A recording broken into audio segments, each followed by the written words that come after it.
Norrie. Number 3, Georgia, if they don't actually own the SEC East, they've taken out at least a strong 2-year lease on it. And they continue to add talent, David. The first true freshman running back to start a season opener for Georgia in 61 years last week. And they get 135 yards, 3 touchdowns out of Danny Ware. But it still starts with the senior leadership of David Green. You can talk all you want about the quarterback position at Oklahoma, at USC out on the West Coast. But on the road, there's no better quarterback in the country than David Green. 12-1 as a starter on the road in a hostile environment. And when this season is done, he'll become the winningest quarterback in NCAA college football history. And Coach, old familiar face at South Carolina, yes, has now taken on hands-on control. Indeed, an old familiar face. There are very few certifiable geniuses in the sport of football that can take over a team, dominate a game, build a program. But one who can is Lou Holtz, the third winningest active coach right now. He's restructured his staff in an effort to teach consistency in winning here at South Carolina. And he'll take on the Dogs today. And time to welcome the 4th member of our crew on the sidelines this evening with us, Alex Flanagan. Perfect, Dave, perfect timing. As you can see, it's absolutely crazy down here. South Carolina fans are known as some of the best in the country. You can see the Gamecocks running out here to the fans, spinning decked out all in black for the first time under Lou Holtz. And Dave, we are getting an idea of just how much of a factor the crowd can be in tonight's game. All right, and we are also joined, as we have been all day here in Columbia, by the Game Day crew. Kirk Herbstreit, Lee Corso. Predictions, please, gentlemen.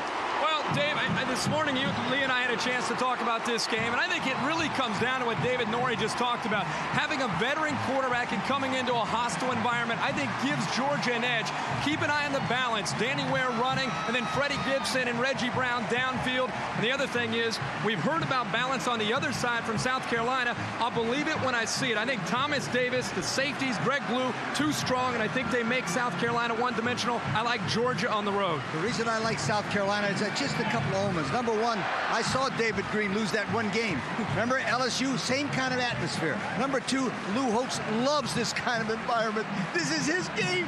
This is his game. Television, Lou Holtz, and I think they're going to run the football. Georgia is banged up at the linebacker position. I think they'll ball control them, use the AARP game plan, run, run, run, occasional pass. Georgia gets upset by South Carolina in this environment. We will see. Guys, have a great time. We'll see you at halftime. SEC football in prime time doesn't get much better than that. Absolutely, Kirk. And we're close to kickoff. Number 3, Georgia, in Williams-Brice Stadium to challenge the Gamecocks, and we'll kick it off next.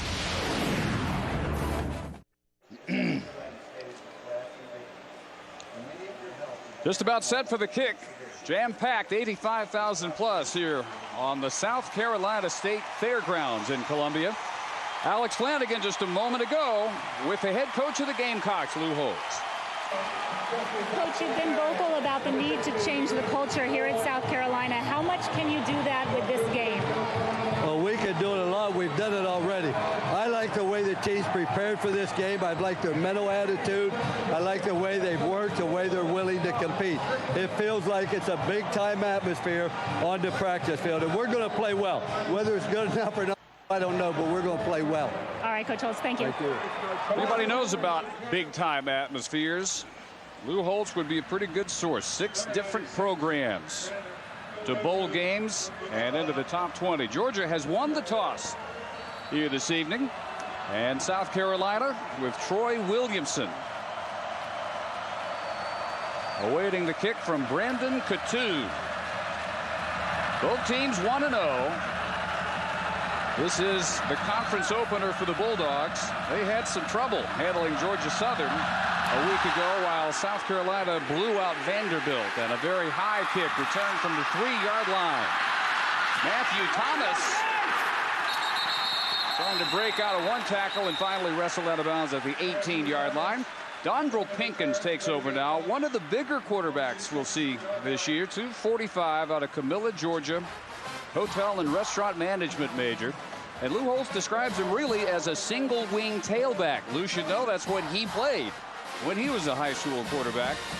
The only Division I quarterback in history who can say he has thrown not 1 but 2 touchdown passes of at least 98 yards. Maybe still a bigger running threat than passing threat, though.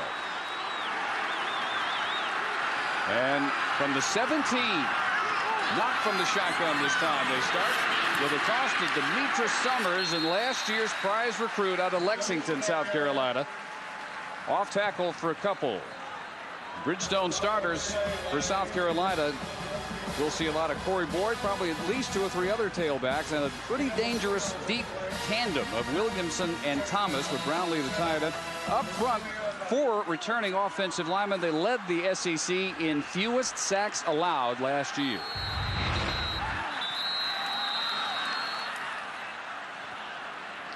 And already Demetrius Summers looking like Billy may have a cramp after just 1 carry. You just hate to see that in your running back. You hate to see that for anybody, but a tailback is such a sensitive mechanism, meaning those legs and maybe something in his calf, or I certainly hope it's not an injury, but it can really affect the way he moves, his power, and the way he cuts. Well, we'll watch how he's tackled here, maybe pick up why he's limping. Right there, when somebody dives on the back of your ankle, very often it affects the Achilles. And again, we're not speculating about the nature of the injury. That was Jarvis Jackson starting at middle linebacker in place of the suspended Odell Thurman. He had a run through, had a chance for a big play, and narrowly missed. So we knew we'd see some of Corey Boyd at tailback already in there. And on second down to the 25-yard line, his first carry. Bridgestone defensive starters for the Bulldogs. They'll line up this way up front. Thompson, Golston with Anderson, and the 2-time All-American David Pollock. He'll be all over the field, both end spots. Harrison, Jackson, Verdun, Wheeler. Derek White with a left ankle problem, missed virtually the whole week of practice. And in the secondary, Minter, Davis, Blue, and Jennings will be called on for some run support today. Georgia Southern, 294 rushing yards a week ago, and 28 points against this Bulldog defense. Third, a long one. And there is the tailback version of Dondrell Pinkins, straight ahead out of the shotgun for the first down.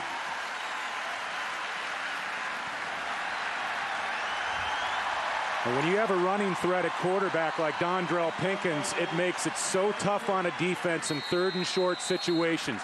You line up with the running back, he becomes a blocker, and Dondrell Pinkins, with his versatility and the number of plays that Lou Holtz can go to in his playbook, makes it awfully hard in those 3rd and short situations.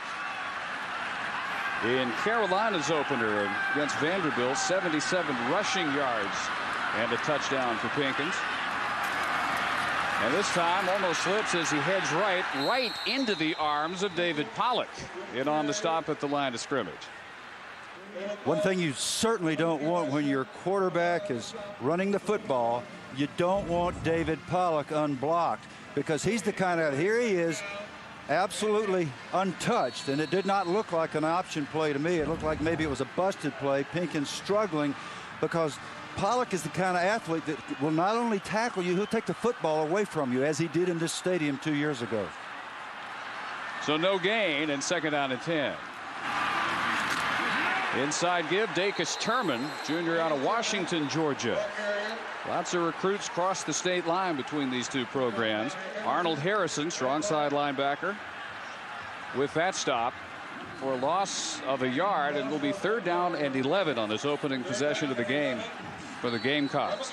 Let me finish that thought. Pollock took the ball away from the quarterback in the end zone for a touchdown 2 years ago here. And I think that South Carolina should run directly at him, but it'd be a good idea to have a blocker on him. The amazing number for Mark Richt since he's taken over, 12-1 in the opponent home stadium. You just don't do that in the SEC. Pinkins on the keeper, comes within a couple of yards, maybe 3 shy of the first down. Will Thompson on the tackle, and most of this first possession after they lose Demetrius Summers after his first carry is Dondrell Pinkins, David, acting as the single wing tailback from quarterback. When you talk about keys to the football game, number one, Dondrell Pinkins has to have close to an error-free football game. He cannot turn the ball over. He has to make sound decisions, and South Carolina has to try to avoid those 3rd and long situations. Josh Brown with the punt. And bobbled after the fair catch is signaled, and South Carolina comes up with it at the 31-yard line.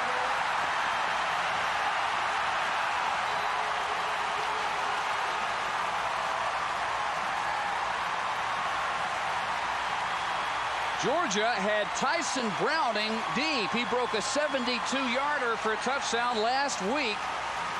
And on his first touch this week, he coughs it up. Well, Carolina has had some success over the last 5 years against Georgia, especially in this stadium. One thing you cannot do on the road is be sloppy with the football. Tyson Browning muffs this punt, does not make a clean reception, and look at the Gamecocks converging. Opportunistic. They take advantage with the short field. Horace Lambert recovers for Carolina. And the option pitch out of the wishbone look. Corey Boyd fighting across the 30. Picks up about 2.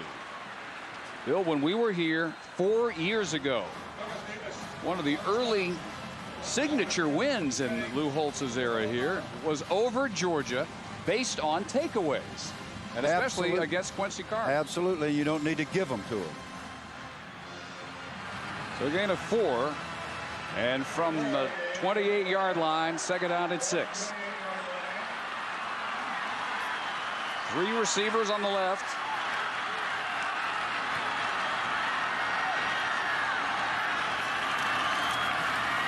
And again, it's Pinkins trying the middle, 26-yard line. Alex, what do you know about Demetra Summers?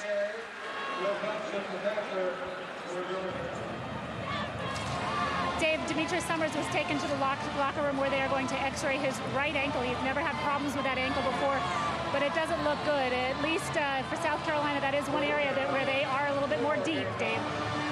Well, that would appear to be a whole lot more than the cramp we hoped it was. You just have to hope it's not that Achilles. But again, they'll take good care of him, and hopefully it's a minor injury. Gamecocks need to get almost to the 21 of Georgia. Bulldogs with the blitz. Pinkins, as he is falling, leaves that one out of bounds. And it was Greg Blue coming up from the Rover, leading tackler in the opener 1 week ago, but a flag down right where the sack happened, David. He did not escape the tackle box, and there was not. Number 5 on the offense. Lost it down at the spot of the 5. It'll be 4th down.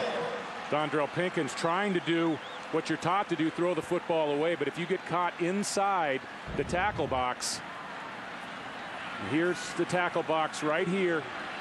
You've got to get outside that tackle box if you're going to throw into an area where you have no wide receiver. He did not have a wide out down the right sideline. The proper call.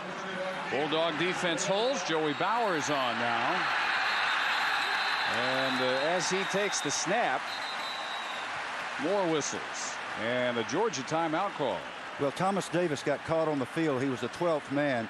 And as he hustled to get off the field, South Carolina hustled to snap the ball. Lou Holtz is saying that they got the ball snapped before Georgia called the timeout. The officials disagree. Lou is out to about the numbers. He's going to be extremely animated in this football game. Of course, there's nothing new about that. No, the only news would be if he wasn't. Lou Holtz tends to get involved out on the field more than most coaches. From time to time, he becomes a 12th man out there. Well, tonight, our college football doubleheader continuing here on ESPN at 8:45 Eastern as Cedric Benson, Vince Young, and the Texas Longhorns, number 8, as they try to avenge last year's loss in Austin to Arkansas. They're in Fayetteville tonight, and they also come to you in high definition on ESPN HD. Revenge twice over for Texas, which also lost a meeting in the Cotton Bowl 2000 to Arkansas. They were all hyped up to avenge that on their home field, and yeah, but all they got was a 38-20. I can always tell when that happens because you go into a deep mourning. You turn blue. The more a team talks about revenge, don't they lessen their chances of actually proving that's an old that revenge Bill Curry theory. Revenge doesn't work. I think revenge doesn't work in football because we're going to kill these guys. We're going to get even with. You get out there in a 320-pound nose guard, bloodies your nose, and all of a sudden it ain't such a big deal what happened a year ago. Well, regardless of revenge, I know one thing: the Longhorns have been thinking about the game last year for a long time. And I think the Longhorns will be ready down in Fayetteville. They're not going to get ambushed this time around. Lou Holtz knows a little something about what it takes to take on the Texas team, too. One of his previous successful stops. Almost 3 decades ago. That is now really hard to believe. Don't even think about it. 1977. Don't remind me of that. Lou's greatest line. He was at Arkansas, and they were trying to get in a big bowl game, and the people started throwing oranges out there, and somebody said, what do you think of the fans throwing oranges on the field? Lou, he said, I'm just glad we're not going to the Gator Bowl. He's always got the last laugh. Hasn't been laughing much, though, after what he called the biggest embarrassment of his career. The way last season ended, losing to their arch rival Clemson 63-17, and everything since that day has been based on never letting that happen again. Well, he's tried to really instill the culture that he's preached since the day he got here 6 years ago by literally teaching classes. He put together a book that we had a chance to see yesterday. And not just in football, life lessons. Bowers hopes somebody can get down there and kill it around the 1, and they just might have managed. They did. This is going to be down at the 2. For people who wonder about this rule, it's a matter of where the ball is touched and possessed first. Ike Crowfoot keeps it from going into the end zone. And we'll meet Danny Ware, who had such a sterling debut last week, when we come back.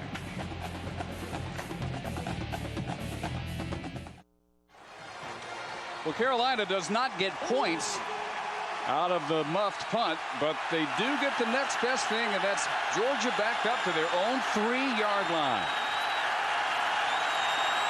And out of the eye on first down, and very near a safety. It is a South Carolina safety, and a 2-0 lead. They try to stay conservative, but Ricardo Hurley comes up to make the stop in the end zone.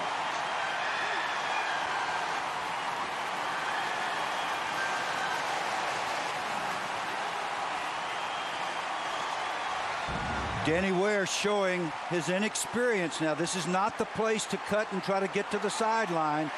He really doesn't have much to work with, but you go north and south and you explode into the line of scrimmage rather than give up a chance for a safety. Coach, I think that Danny Ware made penetration outside of the goal line here. I think he initially made penetration and then got knocked back. That is very close to not being a safety. And South Carolina might have gotten the benefit of the doubt on that call. Lou Holtz said to us in our meeting yesterday, we don't need any help to win this game. But so far, Georgia's doing everything it can to encourage this Gamecock squad, to give them hope that they got a chance to win. Errors in the kicking game, errors of field position, and now an error of judgment in not running it out of the end zone with authority. And to even, David, I think you're probably right, but to even give the official a decision to make there is a serious mistake. It was awfully close, and we'll see if we can take one more look from the sky cam angle.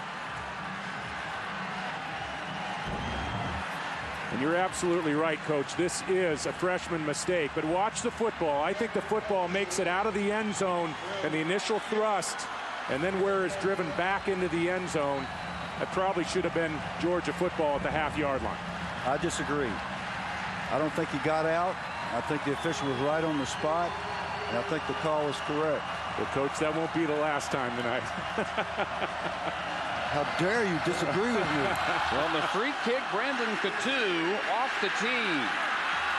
And bobble at the 18-yard line before Matthew Thomas reverses field. That's not always a good decision either. Particularly poor decision here. He ends up losing 5 on the return all the way back to his 13, chased there by Keelan Johnson. You can get away with reversing your field against Vanderbilt, but not against Georgia. There's all sorts of team speed all over the field for Mark Richt's ball club. Brandon Van Gorder, winner of the Broyles Award last year, is the top assistant coach in the country. But he says the whole list of Richt assistants that help out Brian on that side of the ball actually deserve that.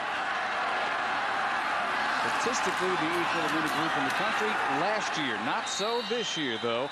Gonzi Gray with his first carry. We get our first update from Reese Davis in the studio.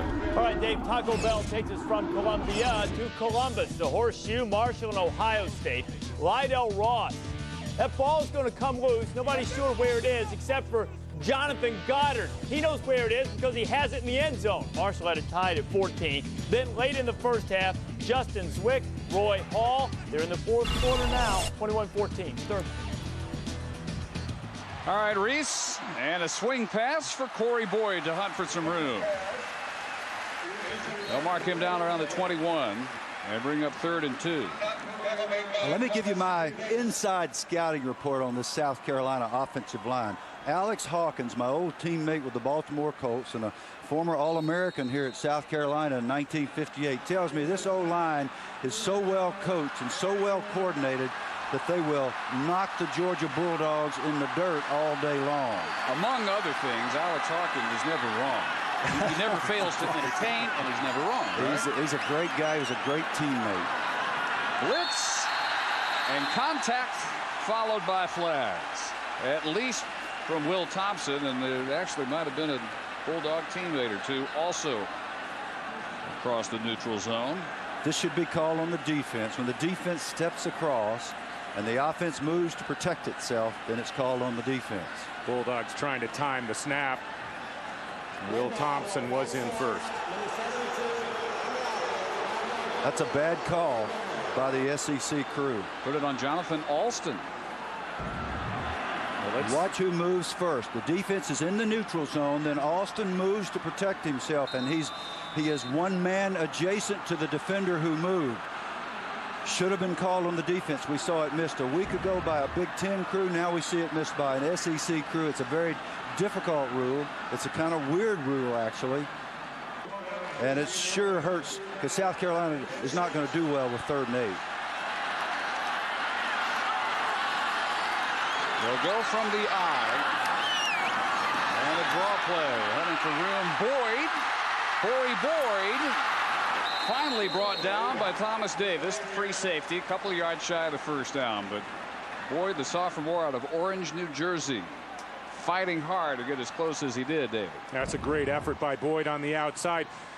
Lou Holtz said Demetrius Summers is their best back with the football, but Boyd has really picked things up coming into this football game. He's going to be short of the first down, and looking back on that penalty, big break goes against South Carolina. We're going to see a punt. Back to Josh Brown kicking, and back to Tyson Browning deep for Georgia. Couldn't handle the last effort. This one he will let bounce and take a Gamecock roll to around the 43-yard line.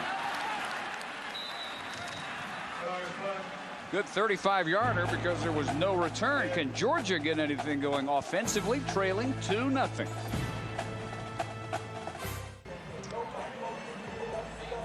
Back in Columbia, jam-packed Williams-Brice Stadium. Dave Barnett, Bill Curry, David Norrie, Alex Flanagan. That is almost as odd as a 2-0 score. 8:02 to 6 seconds on time of possession for Georgia. They have run one play that ended in Danny Weir down in the end zone for the 2-0 Gamecock lead. He's back out in the eye as they start 42 yards or so better off than they did on their only other possession. And the veteran Green already with a play change at the line, and it is Weir busting free. Close to a first down at the 46 of South Carolina. Hit there by Co Simpson. David Green, 3 wins from Johnny Rauch's school record for total victories, 6 wins to tie Peyton Manning for the all-time Division I-A record of 39 wins. And if he doesn't break that record, I don't know how you will be able to describe the level of disappointment in Athens. 7 wins they need to have before they turn it into November. I can describe it, but I can't do it on the air. Ware got him 9. And again, Green gets a look at the defense, then makes his call. And again, it's Danny Ware, and Ware will have the first down. The rest of Georgia's offense, 422 yards without a turnover in their opener. Des Williams, fullback, maybe the most dangerous set of receivers in the SEC. Brown and Gibson, the new tight end Milner replaces Ben Watson, New England's first-round pick. This was a very disappointing area offensively last year. They allowed the most sacks in the SEC, 47. They did not produce a 1,000-yard rusher. And many of the same names from last year back starting this year. They're going to measure, but from our initial look, didn't look that close, and it's not. It is a Bulldog first down. Dave, I think what Georgia needs to do on offense in this really hostile setting is get to their rhythm passing with those great wide receivers, some dump offs to the back. This is David Green's strength, and get this defense loosened up and then run it at them a little more. They've got superb throwing and catching skills, and that's what they need to use to get this offensive game plan on track. Same look again. This time after the play fake to Ware. Green gunning deep and just overthrown is Reggie Brown inside the 15. The Bridgestone starters for the Gamecock defense lining up this way. Familiar names: Scars, Shropshire, Capers, Thompson, the only junior, the rest are seniors. Linebackers also familiar: Hurley, Lawrence, Wilson. And in their secondary, Tyler and Bennett figure to really be tested today by the likes of Brown and Gibson. They love Simpson. They've already given him the obvious nickname of KO, because that's the kind of hitter he is. True freshman from Rock Hill. And on second down and 10, Ware swarm for a loss. Mo Thompson getting there first. Right behind him, Jason Capers. So the Gamecock defense on first and second down in obvious run situations are going to have to take some chances on the outside. Man-to-man coverage. We saw it on first down when Green went down the field on a post route. And that is awfully dangerous when you consider the skill on the outside that Coach Curry mentioned earlier. So 3rd and 11 from the Carolina 48. Now can David Green be heard?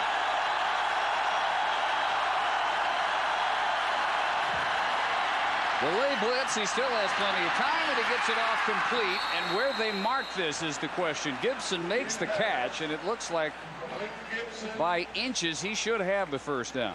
Now, we talked at the top about David Green, 12-1 record on the road. Really the best quarterback in the country when you go into an environment like Columbia, South Carolina. Look at the hand signals. He's calm, poised before the snap of the football. And then the respect of the speed of Fred Gibson on the outside. And Green takes the easy throw. Great size, number 82, and he also has the speed to go with it. The complete package, as talented a wide receiver as there is physically in the country. He needed to be 6'4" to bring that one in. So Georgia first down. Green again over the middle, and again a little bit high. This time for Sean Bailey, who's only 6'1". Had he been 6'4", a la Gibson, maybe he makes that catch. Bo Simpson, whenever a receiver is stretched out like that, may cause them to sit a play or two. That's right. He's a very aggressive, hard-hitting, true freshman. A week ago, Vanderbilt was able to isolate him in man coverage, and they really exploited him, which is going to happen to you your freshman year. He can expect to see some more of that.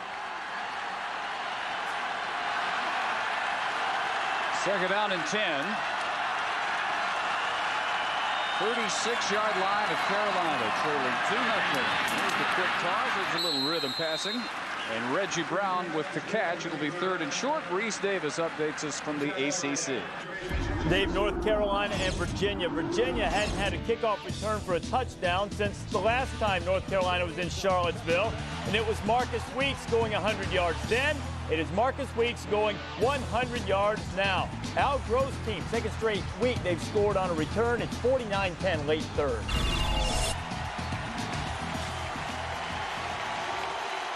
Spanking going on in Charlottesville. Here 2-0. Inside 3 minutes remaining, first quarter in Columbia. And a 3rd and 5 from the 30.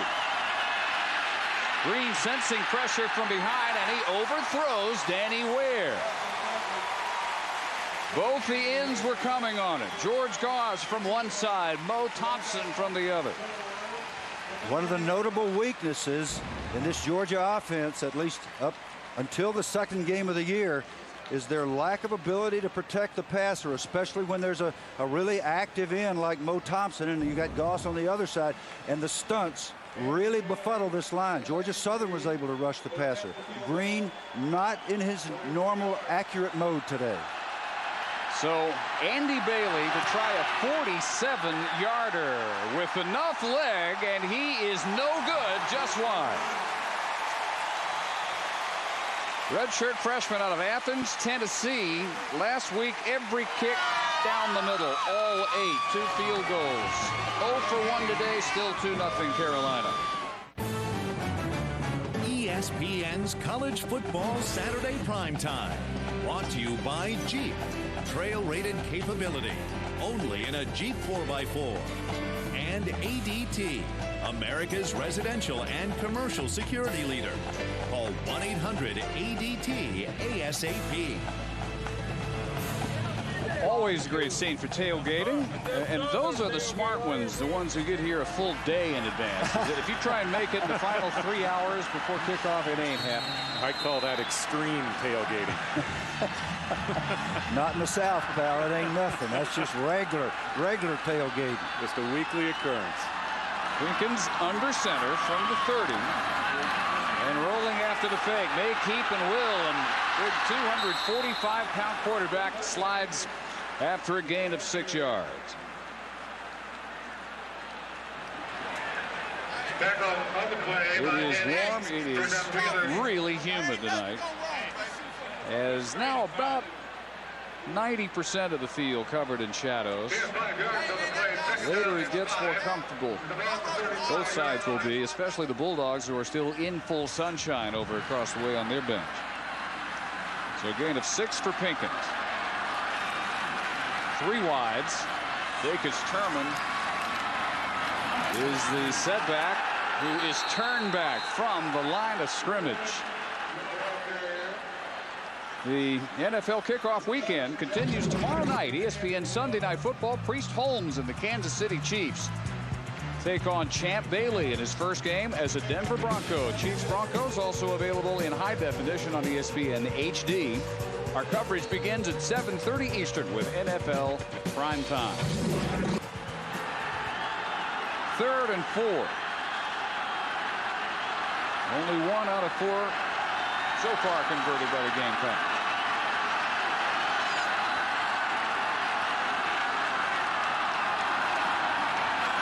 And against the blitz, little turn in, broken tackle for Troy Williamson. Might not catch him as fast as he will run. Impossible. Touchdown. Tumbling in from 64 yards. And the flags are for the celebration.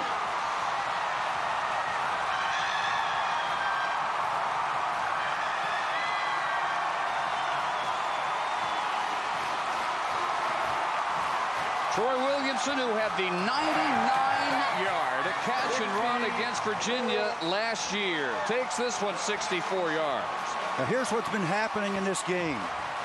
In every phase of the game, offense, defense, special teams, Georgia is giving encouragement to South Carolina. Now, lining up. Here, let's listen to the flag. It's going to be unsportsmanlike. Number 82, South Carolina. The penalty will be enforced on the ensuing kickoff. And Lou Holtz will be sick about that because they're getting ready to kick off from the 20-yard line, and that is inexcusable. And Troy Williamson, with his little act in the end zone, is what cost his team that priceless 15 yards. That's the kind of thing that drives coaches crazy. But what's happening in this game is South Carolina is being encouraged in every way. Georgia's just saying, here's the game. You got a shot to beat us. Kicker position up for grabs this week. And Thomas Hooper, freshman out of Montgomery, Alabama, called on for the short placements. Makes it 9-0 Gamecocks. Okay, we got Greg Blue and Tim Jennings, two of the most reliable tacklers on the Georgia squad. This is just a little slant trying to make the first down. I'm sorry, that was Jennings in coverage. He cannot make the tackle. Here comes Davis, and he can't catch Williamson, who can fly. But Troy Williamson burst on the scene 2 years ago. As a freshman, he had 17 catches for more than a 28-yard average per catch. Blinding speed. He is the home run threat for South Carolina. That was a perfectly placed ball by Pinkins on the front hip, and a great job of a broken tackle or two by Williamson. They're going to need plays like that in the passing game to take advantage of the aggressive safeties for Georgia throughout this game. He gets credit. Pinkins gets credit for 64 yards, 7 on the throw, 57 yards after the catch by Troy Williamson, the junior from Jackson, South Carolina. 9-0 inside the final minute of the first quarter. Nothing ages a head coach more than to teach the guys how to respond to something good. Act like you've been in the end zone before, son. You don't have to do a somersault because we scored a touchdown. Act like it's just habitual. That's the very thing Coach Holtz is trying to get ingrained. But before that penalty, nothing tickles a quarterback more than a wide receiver who can take an 8-yard catch and turn it into a long touchdown. Williamson just needs to be more disciplined and realize you don't want to ever give David Green in this offense a short field to operate. Joey Bowers set to kick it off. Well, they're still grateful for the points, as unhappy as they may be for the penalty.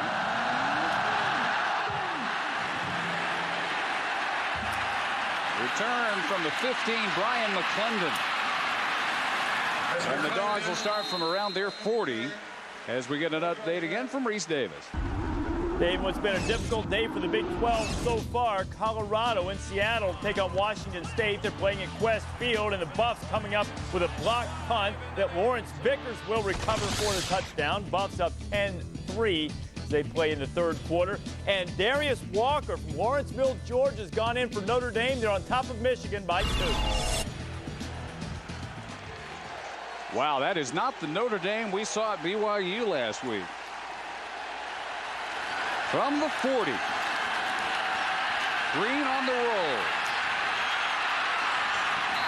Most quarterbacks settle for just throwing that one away. He actually hits Martrez Milner right on the sideline.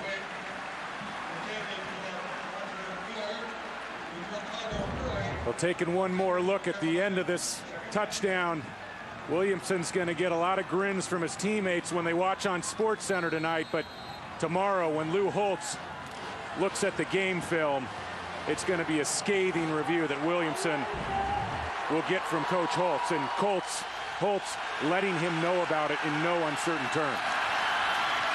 Ruled incomplete, out of bounds, that first down toss, and now Danny Ware fights maybe for 2. 135, 3 touchdowns in his debut game against Georgia Southern last week.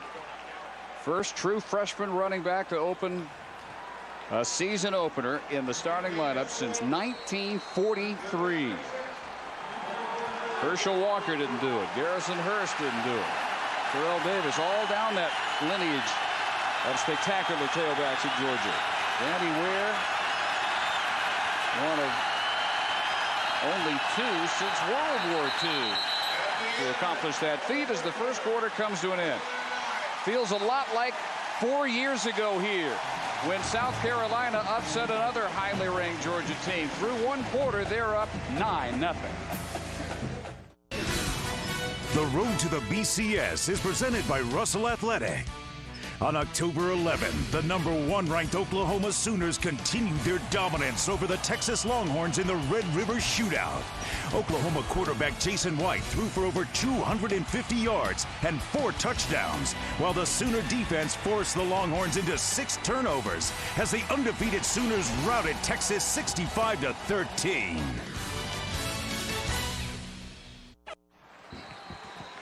Second quarter now. Williams-Brice Stadium jam-packed as it always is for South Carolina Gamecock football. We begin the second quarter. Georgia at its 44. They have a 3rd and 6. And Leonard Pope went in motion, now followed by Reggie Brown.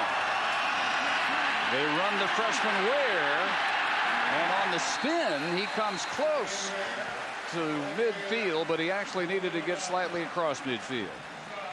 So the Bulldogs will have a 4th and 1. Yeah, I think it's significant that that's a very conservative call by Mark Richt. He's running off tackle on 3rd and 8. Almost as if he planned to go for it all along, yep. And he'll do it after he was takes going to run his the ball second time twice. out. Yep. If he got it this close, he was going to go for it.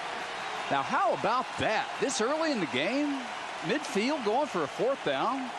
Well, I think that's why they're calling a timeout. They're going to think about it. They're going to think about it. It doesn't necessarily mean they'll go for it here, but I think Mark Richt realizes that the Gamecocks came to play today, and they need to take advantage of every opportunity they get. How we got here? Our ESPN game track. Special teams played a huge role in the first quarter. Ike Crowfoot gets the save at the 3-yard line, and it's followed on the very first snap for Georgia by a Danny Ware caught for a safety. And a quick 2-0 lead that Troy Williamson turned into 9-0. 64 yards, 57 of it after he broke the tackle by Tim Jennings. Uga appears to be quite comfortable, even in the heat. That's his message for his football team. Although somewhat perturbed by the score. Yes, I don't think he's pleased with the performance so far. And Uga knows that this Georgia team is no stranger to tough games in Columbia. Lou Holtz has given Mark Richt more than he can handle at times here in Columbia over the last couple of years. In fact, the last time Georgia played here, they did not score on offense. Well, they will punt after the ultra-conservative call on 3rd and 6 and the timeout. Down to 1 timeout, and Gordon Ely Kelso, who served a 1-game suspension last week. I had a guy on my staff that was appointed to walk by me in situations like that and say, punt the ball. that's what Jack Fligg did. A wonderful guy. Punt the ball. Punt the ball, Bill. I assume he had a defensive background, Coach. No, he was offensive coach. A little bit of a low snap. Ely Kelso's kick is going to wobble and take a Georgia hop at the 5-yard line. So Carolina will deal with some poor field position. 44 yards, first punt of the year for Ely Kelso. Just about perfect. Even Lou Holtz's first South Carolina team, the winless group, still drew the SRO crowds that are expected. Not surprising when they show up and stand. It's just what happens every time they tee it up here in Columbia. And they start from their 7-yard line after a terrific 44-yard Georgia punt. Demetra Summers, who limped off to the locker room after 1 carry, is back, but almost this turnover out of the arms of Pinkins, very near where it could have been an interception for Jarvis Jackson. Now, with Summers back on the sideline, Alex, what do you know about his condition? Well, Dave, he got some good news. The X-ray revealed that he does not have a broken or a fractured ankle. Still not sure exactly the severity of it. They want to give him a little time, see if he can shake it off and come back in potentially, Dave. All right, standing and watching for now. Plenty behind him. Corey Boyd, Gonzie Gray, Dacus Turman. Lots of tailbacks at Carolina. 5 played against Vandy. And one of them right here, Corey Boyd, driven back from the 10-yard line by Thomas Davis. Every bit the hitter that Co Simpson is at the same spot for the Gamecocks. And welcome to the Southeastern Conference. vis-a-vis Mr. Thomas Davis, one of the finest tackling safeties I have ever seen in this conference or any other. That is the way you tackle people. You bend your knees, you square up on the ball carrier, you wrap him up, and you drive him back. What a terrific play with some help from his friends. But that's the way Thomas Davis plays all the time. One of his biggest admirers is the opposing head coach, who says he's not just as good as any safety in the country. He hits like a linebacker and he covers like a cornerback. Now the conservative Carolina call on 3rd and long. Going to come up a couple yards short.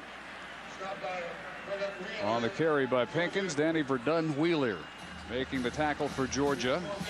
We talked about Lou Holtz's game plan with Pinkins. Have Pinkins be secure with the football. He got away with one on 1st down.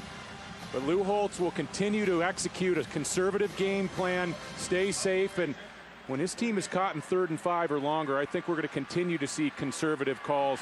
Don't risk putting the ball up for grabs. Straight up in the air, Josh Brown. Big roll his way, though, and they'll kill this one around the 42. And he gets 43 yards out of it. 9-0. South Carolina leading number 3 Georgia. ESPN's College Football Saturday Primetime.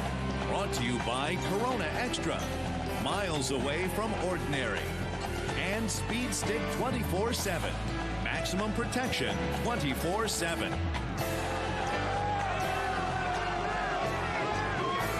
A Georgia offense which has been outgained 107 to 33 in total yardage. Starts at their own 41. One play, the safety, Danny Ware tackled in the end zone after the punt was killed near the goal line. Missed field goal by Andy Bailey. And a punt. That is all we've seen from the Georgia offense on their first 3 possessions. So they've had the worst of field position. More often, though, they've had a pretty good spot to take over, as they do here. They send Brown right and Gibson left. Almost exclusively out of the eye, with Des Williams in front of Danny Ware. 6 carries, 16 yards for Ware. That toss picked off by Cole Simpson. And the prize freshman taking this one back all the way for Carolina.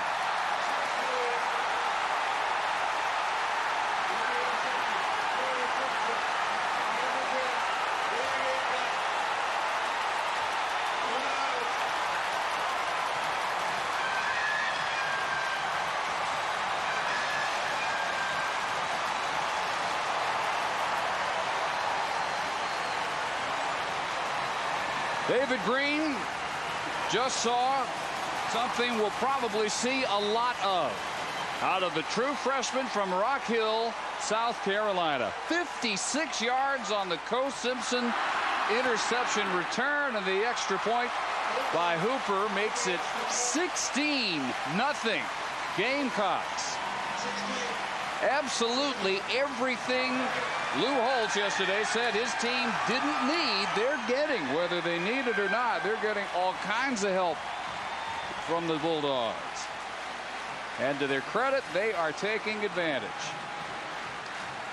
And you know, Bill, as you look back to what set, I think, the feel and the tone for this game, Tyson Browning muffing the very first punt. From that point on, Georgia has not looked confident in itself offensively. Well, not only did he muff the punt, but he's turned down 3 since then, and 2 of them he should have caught. So they're giving up field position, and they're making every mistake that South Carolina needs for them to make, David. I don't think Georgia has matched South Carolina's intensity in this football game. Blocking, tackling. This South Carolina Gamecock defense is really putting it on an offense, and it's causing problems for David Green in the offensive line. Well, Rick Minner, the defensive coordinator who came after leaving Cincinnati, leaving his head coaching job under terms that were not so pleasant, has really enjoyed getting back in the trenches, as he says it, and his men are responding in a way that is very surprising to me. This is not what I expected from Georgia or South Carolina. Cole Simpson from the state 4A champs 2 years ago, Rock Hill High, signed as part of the 2003 recruiting class, but he didn't enroll until this past spring. So more mature than the average freshman. And no one who has seen him play yet, beginning with the new coordinator, Rick Mentor, says anything about Coach Simpson other than something to the effect, boy, this guy is way beyond his years, and he takes an officially 57-yard return of an interception in, and it is a 16-0 Gamecock lead. Browning on this return, but first, before he can even start to return it, whistles.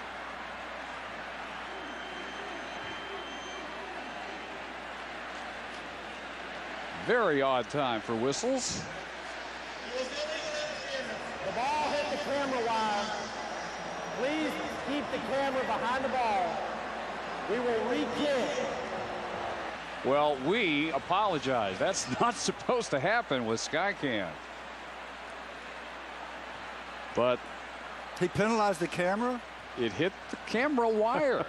We give you these great shots, and that's how we do it. Skycam rides on those wires, and it is absolutely spectacular to see the results that Skycam brings, but it's not supposed to ever touch the ball. You don't have to coach ricochets off the wire. Well, definitely the wire won't be a factor here. We're going to watch this one from behind. Well, we asked Lou Holtz yesterday, would the Skycam be a problem? He said, hey, no problem at all. And I'm sure with a 16-0 lead, it's not going to bother him that much at this point. It never has before.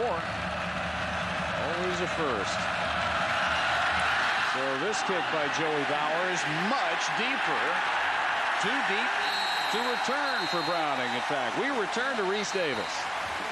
All right, Dave Marshall giving Ohio State all it wants. 17-play, 83-yard drive, but the Thundering Herd get nothing out of it. They faked the field goal. Buckeyes snuffed it out, but Marshall just forced a fumble, so they have the ball back now, down by 7. Notre Dame, another touchdown from Darius Walker. They're up by 9 on the Wolverines.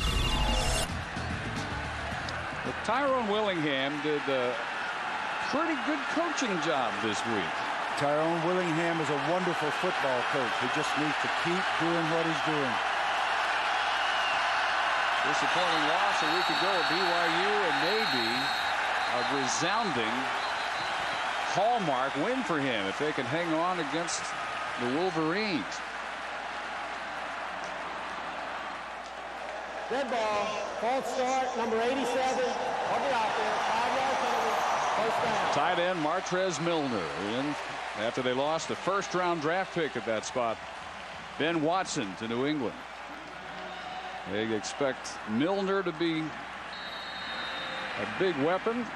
Leonard Pope, 6'7", second tight end, to be literally a big weapon and a dangerous one too. Milner backs him up 5, and on 1st and 15, Ware with a nice cutback at the 28-yard line. Let's watch Co Simpson's artistry again, David Norrie. 57 yards returning the pitch. Well, let's take one more look at the touchdown. Co Simpson is the safety up on top. Freeze it right there. You have got to keep track of the safety on your radar screen. This is an uncharacteristic mistake by David Green. He doesn't account for the safety, and what a great break on the football by Co Simpson. Look at the athletic ability as he returns the football for the touchdown down the sideline. On 2nd and 1, huge hole, and Ware cuts it back left side, and to the 40-yard line, he needed 1, got 11. Finally brought down by Tremaine Tyler in the secondary. Jody Ware, originally a fullback. They moved him because Craig Lumpkin, who was supposed to be the tailback from day 1 this year, tore his ACL on day 1 of fall practices. So Lumpkin out for the year, and Ware steps in. This time he's had an impact carry other than the one that ended in the safety. This time it's Tyson Browning to the 45-yard line for Browning. What South Carolina needs to do on defense is exactly what they've been doing. Talking with Rick Mentor yesterday, want to play a lot of zone to protect the young guy. Simpson, who played his responsibility as David Norrie told us so well just a moment ago. He understands zone principles. Don't put him in a man coverage situation unless absolutely necessary. Rick Minter goes back all the way to Arkansas, 1978 with Lou Holtz, a grad assistant that year. That one gun too low. Incomplete, intended for Reggie Brown. And Coach, the comment that you made about Rick Minter, you don't have to get those safeties involved as long as your front seven is handling the run. So far, Georgia has not been able to hurt Minter's offense with the run. And so you can play those safeties back in a more conservative role. Georgia needs to establish a running game to get the talent on the outside, the wide receivers involved in play action.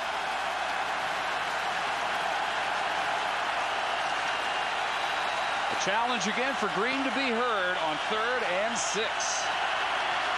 They need midfield. He's got plenty of time, and he's got the first down to the 47-yard line to Brian McClendon, junior from Atlanta, son of Willie, the 1978 SEC Player of the Year, Willie McClendon. To add a little bit to the defensive package for South Carolina, they really ought to utilize a stunt system on 3rd and long when they know Green's going to most likely throw the football, because stunts have given this Georgia front fits, both in the previous game against Georgia Southern and in this one.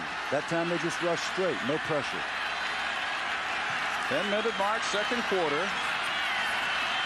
Down 16-0. Big part of that deficit due to their own errors. Browning driven straight back from the line of scrimmage by Ricardo Hurley, the junior, quick striking outside linebacker. Now, Hurley is having himself a football game here early. And South Carolina coming out, tackling aggressively. I really like the play of the front seven. They're sitting inside, the linebacking crew, reading their keys, and doing a great job of occupying blockers up front. This defense has really been tough against one of the more seasoned offenses you'll find across the country. Green just 3 out of 9 through the air, 27 yards. And the Simpson interception. Return for a score. This is the fullback, Des Williams, and he's knocked out of bounds with a first down for Georgia at the 34. Gain of 11. How loud is it down there, Alex? Assuming you heard me throw it too. It's pretty loud down here, Dave. Now, of course, Coach Richt was aware that it was going to be loud. He says this is one of the toughest places, the loudest places to play in the SEC, but he was not worried about how David Green would handle the pressure of the noise.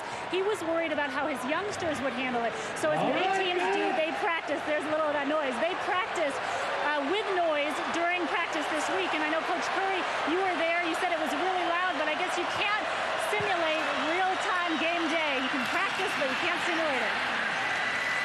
They give that one to the fullback, Williams, and then fake the end around. Well, I'll tell you how loud it was, Alex.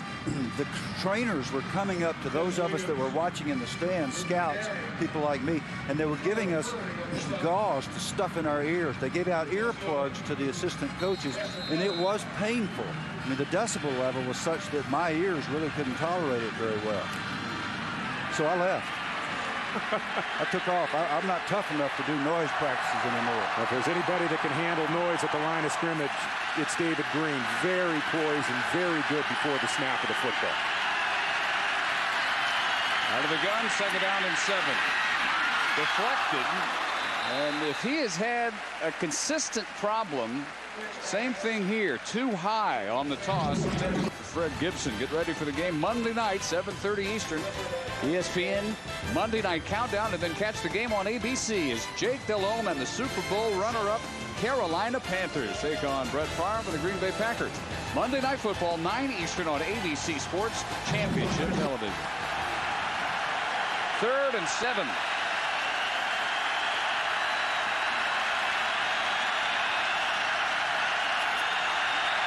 And with a 7-man front, Green twice trying to be heard after breaking the huddle. Another high toss for Gibson, but this time he brings it in, and a first down for Georgia. 14 yards worth down to the 18. David Norrie, David Green doesn't tend to be wild high, but This is one of the few high balls that have been catchable today. Well, he gets in rhythm on this throw, and on the outside, you have to play these wide receivers with respect. You have to give them cushion, and it's frustrating for South Carolina fans, but there are going to be a lot of easy pitch and catch situations outside with Fred Gibson. The 11th play of this drive, by far the best we've seen out of the Dogs today. Wide open off the one-handed attempt of Martrez Milner. That was catchable, and Milner didn't appear to make the full effort required, did he? Two things are going on. David Green is not his normally incredibly accurate self. The passes are just off slightly, but Gibson dropped one 2 plays ago, and now Milner simply puts out one hand and waves at it. That was a catchable ball. You lay out and you catch that football, Milner. That's what you learn. Milner needed to drive through that. That's a pass that Ben Watson a year ago would gobble up and walk into the end zone. Milner had one down the middle, 27-yarder last week. And the give to Browning, fooling nobody. Hit at the 16-yard line. An update again from Reese Davis on the Colorado-Washington State out west. For the Buffalo defense in a 10-6 game, coming up with a play, Alex Brink picked off by Joe Sanders. A pick six put the Buffs up 17-6. Washington State answered with a touchdown pass. Still 8 and change to go there, 17-12. Notre Dame close to finishing it off, guys, up 16. Absolutely amazing what Tyrone Willingham accomplished in 1 week's time. With a screen, Browning breaking one tackle, driven out inside the 10-yard line. So Tyson Browning featured on this series, junior out of Watkinsville, Georgia, who did not carry the ball at all last week.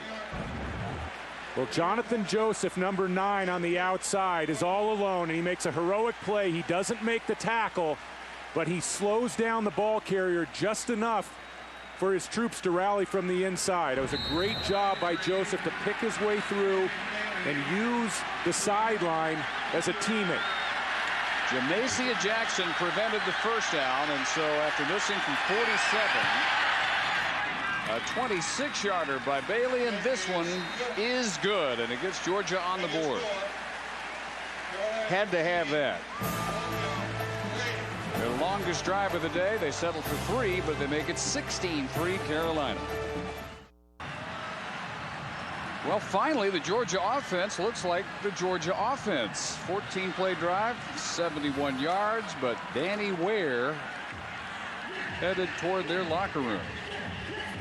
And toward the end of that possession, you saw Tyson Browning take over his spot at tailback. Yeah, unfortunately, it looks like the Georgia offense of a year ago, because when they got in the red zone, they couldn't score a touchdown. That was the biggest problem that Georgia had last year. It was an emphasis the entire offseason. When we asked Neil Callaway, the offensive coordinator, what he did about it, they changed their practice schedule. They put it earlier in the week. They put it more in spring practice. And yet here in a very critical situation, they get down close and can't knock it in. I actually meant that as a compliment. But you're more to the point, though, because that happened too often. That's right. Chances at 7 settling for 3. Troy Williamson on the return. We have already seen what he can do. And likewise for Thomas Davis. Just about separates him from his helmet. 32 yards on the return. Williamson, who has the 64-yard catch and run touchdown from Pinkins. This is going to be Pinkins' backup, Savell Newton, sophomore out of Wallace, South Carolina, who right now is in the game plan to get some action every week. He was 2 for 2 for 16 yards last week against Vanderbilt. And another run pass threat out of the gun to the 43-yard line and run down by the nose tackle Gerald Anderson. Now the last 3 possessions for Carolina with Pinkins in control. 2 punts, but in the middle, Williamson took a pass thrown 7 yards by Pinkins and ran it 57 more on his own. And now Dondrel gets a chance to rest a bit. The 6-minute mark of quarter number 2. South Carolina capitalizing on Georgia mistakes. The story of this first half. Dacus Turman finding nothing there. David Pollock. Bill, you say the only way to handle him, you have to run right at him. Well, yes, but you have to block him. And this is the second time today that we've seen Pollock unblocked at the point of attack, which is really inexplicable to me when the guy's the best football player on the field. And Pollock invariably is going to do something to bring up 3rd and long, which is his favorite thing, and now he can cut loose and rush the passer if indeed Newton is going to pass it. 3rd and 5. Newton, quarterback draw, barely back to the line of scrimmage. So the first series for Savell Newton is a quick one.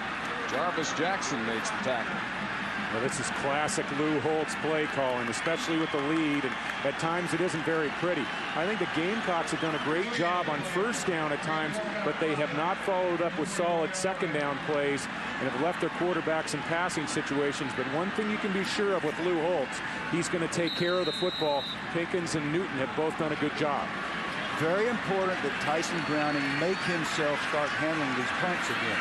He's given up priceless field position on 3 occasions here in the first half. Well, thing about jumping back up on the horse that just threw him. That's it. Josh Brown. A returnable kick.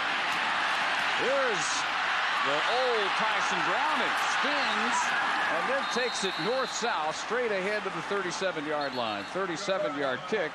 And Browning brings it back to 15. Well, tonight, our doubleheader continuing here on ESPN, 8:45 Eastern. Cedric Benson and the Longhorns fresh on their minds the loss at Austin last year, but everybody who was around remembers 35 years ago, the game of the century. President Nixon, Billy Graham on hand as Jim Bertelsen hurdled over to cap a 15-point 4th quarter for the national champion Longhorns. And to this day, Arkansas fans who are allowed to see it talk about the pain it still causes them. Reggie Brown on this catch. In fact, there was talk that they were going to honor the 35th anniversary of that game. The Arkansas fans said, we don't want Texas players from '69 on our field. We don't want those guys around here. So they had a better idea. It's also the 40th anniversary of Arkansas's national championship team from '64, and those are the guys that decided on. That ought to make it feel better, but Arkansas fans looking back on that big 4th down conversion by the quarterback, James Street. That was the story of the ball game. Street to Randy Peschel, 4th and 3 for 43 yards. Room up the middle. Michael Cooper, sophomore, on his first carry. Back to Reese Davis for an update. David Miller studio update. Ohio State turned the ball over to Marshall, and Stan Hill made them pay. 8 and change to go in the 4th quarter. Hill finding Brad Bates, a senior, coming home to the state of Ohio, scoring the tying touchdown, 21 all.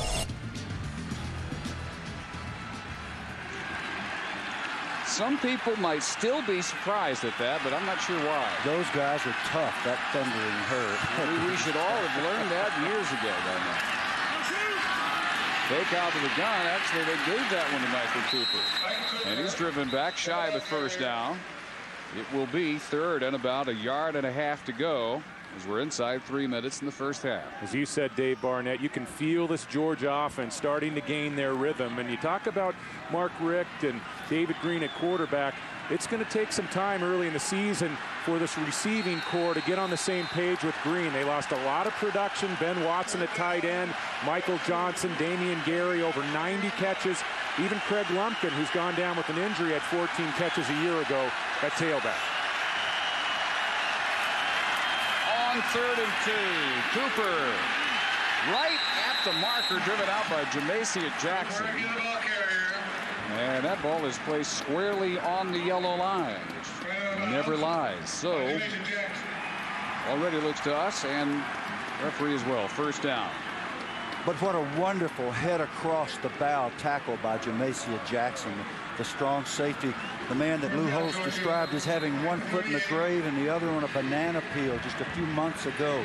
He retrieved himself. He paid the price, working out on his own this summer, and now he's out here doing a great job for his football team. That was a heck of a tackle, even though the first down was made. Remember, only one timeout left for Georgia. 2:23 to go. Slipping after he gets the handoff. Cooper coming up for a loss of at least 2 into the arms of Mo Thompson. You can see Rick Menner, the defensive coordinator for the Gamecocks, starting to sneak a safety up to the line of scrimmage on run situations. One thing he doesn't want to see, positive yardage on first down, and I think that opens up some opportunities for David Green, especially with play action, to take advantage on first and second down, take a crack down the field to his talented wide receiver, Fred Gibson. The O-line's going to see stunts. The last 2 times that they've gotten him, they've protected him well. They call it a loss of 3 for Cooper. 2nd and 13, plenty of time, and over the middle, right near the first down marker, Brian McClendon makes the catch. He got 12 of the 13. Because of our sky cam that's now doing its job properly, you get a chance to see the Georgia O-line do a marvelous job. All this traffic in here with the tackles crossing, that's tough to pick up. Nice job in there by Russ Tanner, Nick Jones, Max Sheen, Gillis. Nice job of picking up the stunt so the ball could be thrown. Maybe the play of the first half right here. 3rd and 1. Carolina up 13 and wants it to stay a 13-point game at the half. But the carry by Des Williams will keep the drive moving. And the clock so far moving as well. Now they stop it at 48 seconds after the first down signal.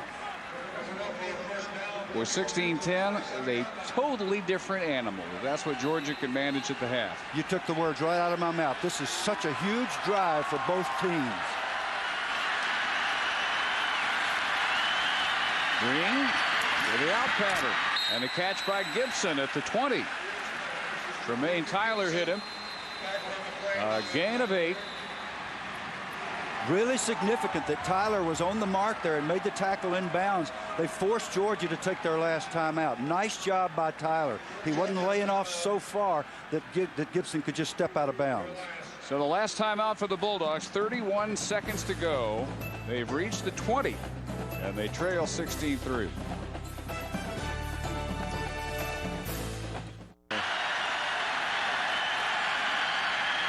On a 2nd and 3, David Green to Browning, breaks a tackle and is down at the 5-yard line. It's 1st and goal for the Bulldogs as the clock gets inside of 20 seconds. Taki Muhammad finally catches Tyson Browning. This is great presence in the pocket. David Green's going to feel some heat on his back, but he drops it off. He places the ball on the proper side for Browning. Browning very tough in the open field. Remember, no timeouts. Into the end zone and almost another Coe Simpson interception. If he gets the ball and keeps his feet, he has his 2nd touchdown of the first half. I have never seen David Green make this many poor throws in a half, ever. And I've watched him play an awful lot of football. He is simply not reading his keys, David. Well, when you look at this pass, this is a flat pass across the field. And again, you have to read the relationship of the defender on the receiver. Simpson breaks in a hurry. And I think David Green's going to start finding Simpson, or he's going to have another ball go the other way. He's 10 of 19, 108 yards. Now a problem on the snap. He'll scramble and run out of bounds at the 8 with 5 seconds remaining. I've got to tell you, all this work on the red zone by the Bulldogs in the offseason, it just gets ugly when they get down here. 2 really poor plays by their leader, their quarterback, on the last 2 snaps.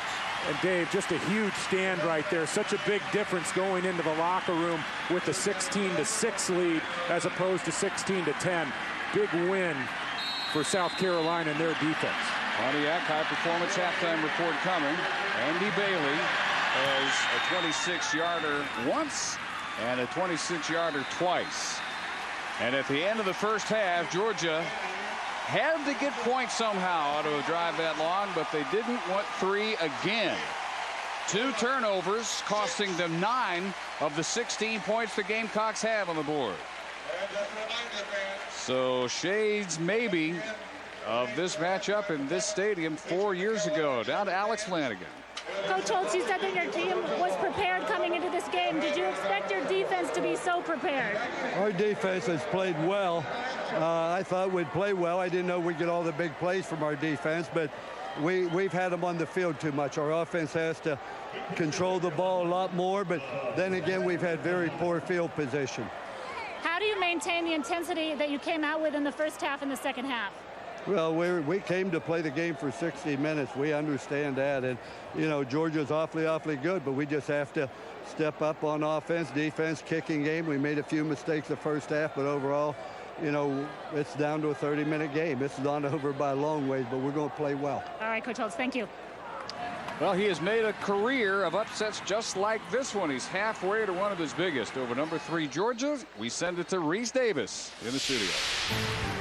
All right, Dave, glad to have you with us on the Pontiac High Performance Halftime Reports. In South Carolina joined the SEC. They are 5-31 against the Big 3 in the East, Florida, Tennessee, and Georgia. 4 of those wins have come at the expense of the Dogs. You heard Bill Curry talking about David Green's struggles. What are the Gamecocks doing to force them? Well, it's Rick Minner, the defensive coordinator. Bill Curry's exactly right. It started early in the game. What happened was Rick Minner and that defensive front 7 got so much early pressure on David Green through stunning and through blitzing that all of a sudden he's cognizant of that early pressure and he's not being able to go through his reads. He's throwing it quick. He's not seeing that safety come over. Georgia has to respond, Mark, by finding some quick hitters, maybe some slip screens, do something to take advantage of that aggressive South Carolina defense. I like the way their offense has performed in this first half. They've come up with some big plays when they had to. The big play to Troy Williamson, short pass, long run. But I think what's key is you're not seeing a lot of consistency out of the offense of South Carolina, but what they're doing, they're eating up some of the clock. They're keeping their defense fresh. And what Lou Holtz is, he's not taking a lot of chances offensively. I think that's key. Playing it close to the vest against a pretty good defensive team in Georgia. You think this game is surprising? Whoa. Just getting started. What's happened on this day, at least Georgia and South Carolina is a conference game. Some teams from non-BCS conferences going into tough houses, making all kinds of noise. We'll tell you all about it when we come back in just a few minutes.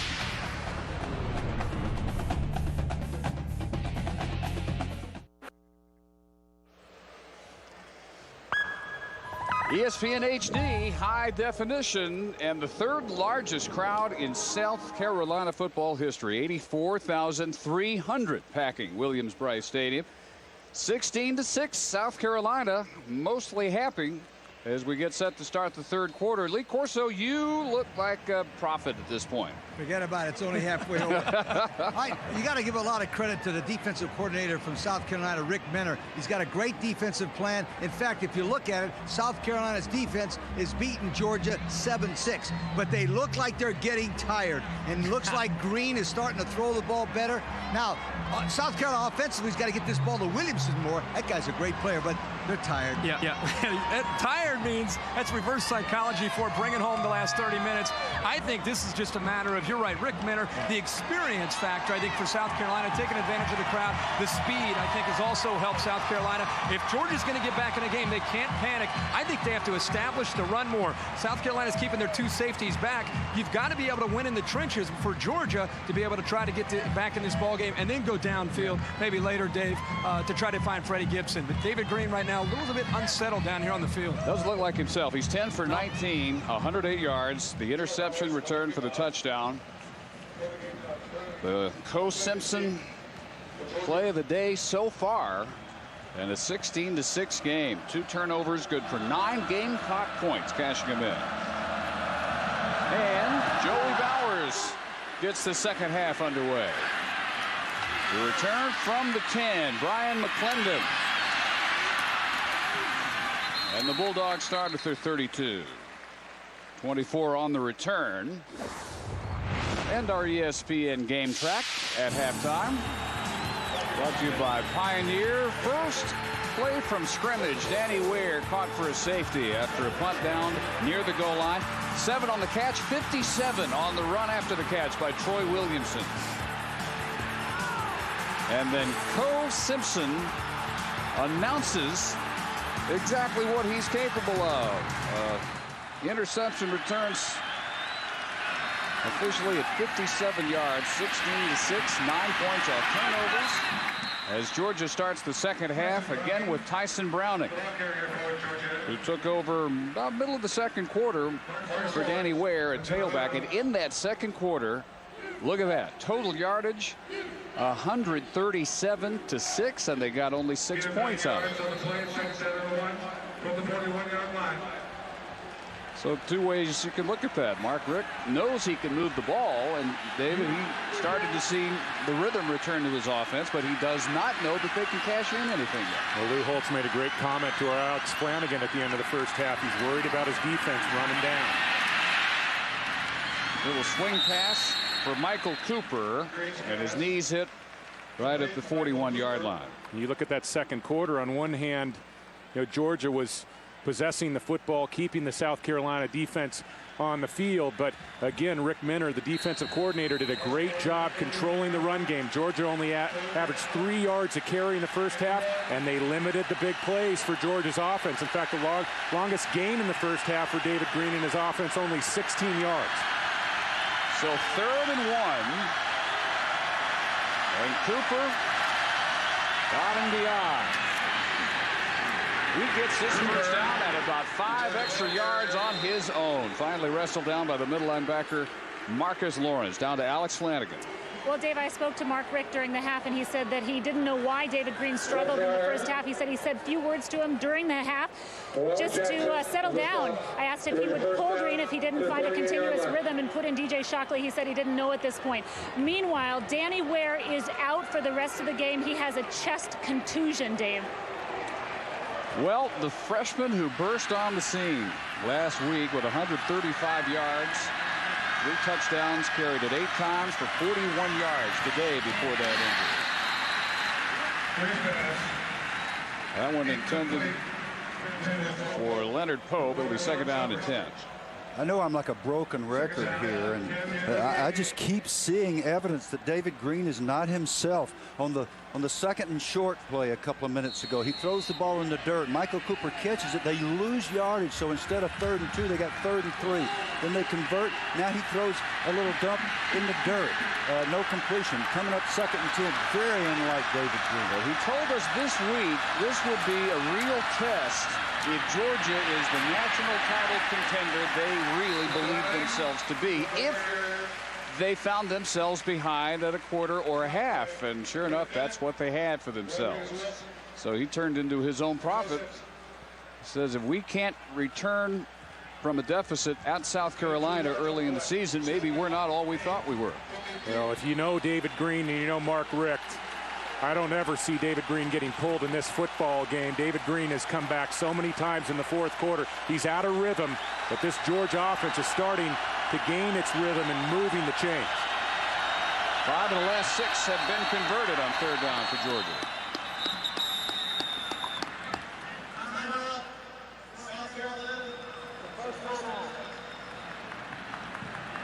Let's get an update from Reese Davis in the studio.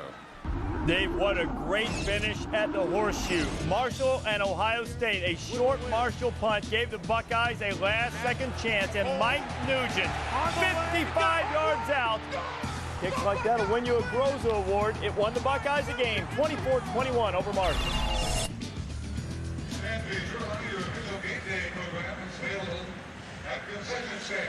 Wow. What a way to end a game. 55-yarder in the Horseshoe there to hold off Marshall. And this game right now is following the script Lee Corso talked about before the game. David Green worried it might during the middle of the week. And we'll get a chance to see if Georgia is the number 3 team in the country. That's right. But Lou Holtz and Lee said something that's really true. This South Carolina defense has been on the field far too much. Their offense only has 2 first downs in the game. And when South Carolina gets the football back, they've got to piece together some first downs. They have not done a good job of moving the chains. And Georgia, as we've seen in the past, 12-1 on the road under the Richt regime. It's only a matter of time with this ball club. So they're drawn offsides. Mo Thompson and company. Max Gene Gillis might have on the Georgia offensive line. Well, they were not drawn offsides, and what we're seeing is just the antithesis of what I saw in Thursday's practice in Athens. As I reported to our entire staff, this Bulldog team looked sharp. They looked like they were ready to play. I was so impressed with their work, and nothing I've seen today in this game reflects the work I saw Thursday. And that's why you see Mark Richt holding his hand over his eyes. He doesn't want to watch it anymore. From their 45, they need to get to the 42. The Gamecocks over the middle, another near interception. This one in the hands of Oris Lambert, who dropped back from middle linebacker. That's one interception return for a score, two that should have been caught as interceptions. Well, when Green has had success tonight, he's worked McClendon over the middle. This time, it's not clear whether he's going to his big tight end, Leonard Pope, or McClendon. I'll tell you what, Lambert had a great shot to not only make the interception, but he had a lot of Green in front of him. And Gordon, Ely Kelso on to punt it away to Troy Williamson.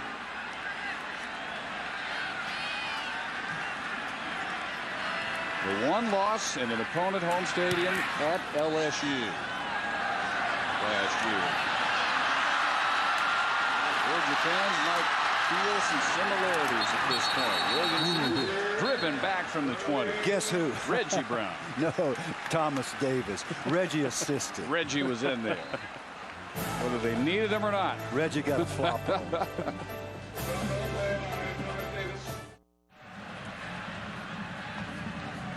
Back in Columbia, the third largest crowd ever for Gamecock football.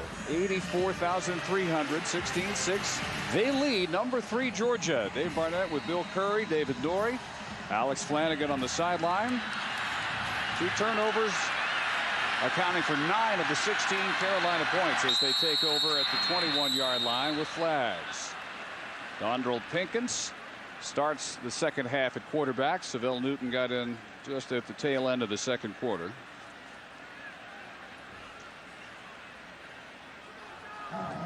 Dead ball, false start on the offense. The offensive line, except for the center, went early. 5-yard penalty, first down. Okay, what does that mean? The offensive line, except for the center. Bless his heart.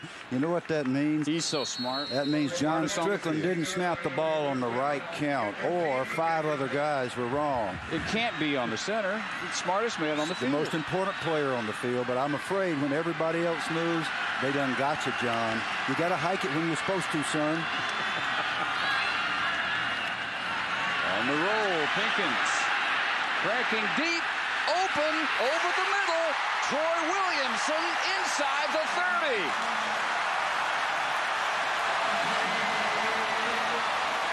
"55 yards, he beat Tim Jennings again.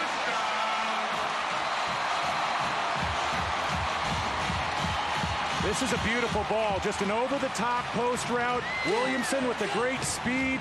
He's working against Tim Jennings, a fairly experienced cornerback, and what a ball.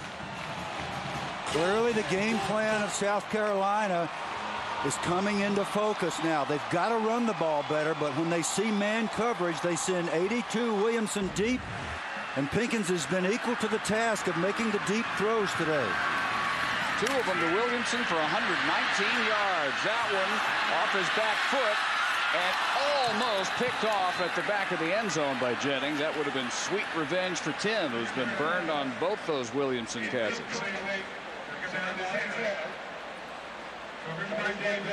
When you spring an upset on a top 5 team, you need some luck. Pinkins has had at least 2 throws in this football game that he was lucky to get back. Pressure up the gut coming from Quentin Moses, but he threw that off his back foot. Could have easily been intercepted in the end zone. Now Lou Holtz has been inside of Dondrell Pinkins' head, and as soon as he gets him back on the sideline, he's going to say, look, you just don't throw it where those white shirts are. You got to lead 82 away when there's no free safety, and only then. Pinkins keeping to the 28. We go to Reese Davis. All right, Dave, check in with California taking on New Mexico State. Tony Samuel's team up 7-6 in the second, but here come the Fighting Tedfords. Aaron Rodgers to Garrett Cross. Cal goes on top 12-7. Don't forget, the sturdy Golden Bears have a date Thursday night on ESPN with Southern Mississippi. Look what Indiana's doing to Oregon.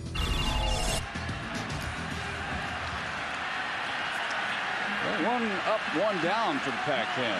I guarantee you that second deep ball was Skip's idea. Skip Holtz. Skip still calling Skip gets to call him. That's right. Have to go through Dad, though. Luke in detail. This timeout, the second called in the first 4 minutes of the third quarter by the Gamecocks. So they're down to one, and boy, they may regret having to use that one.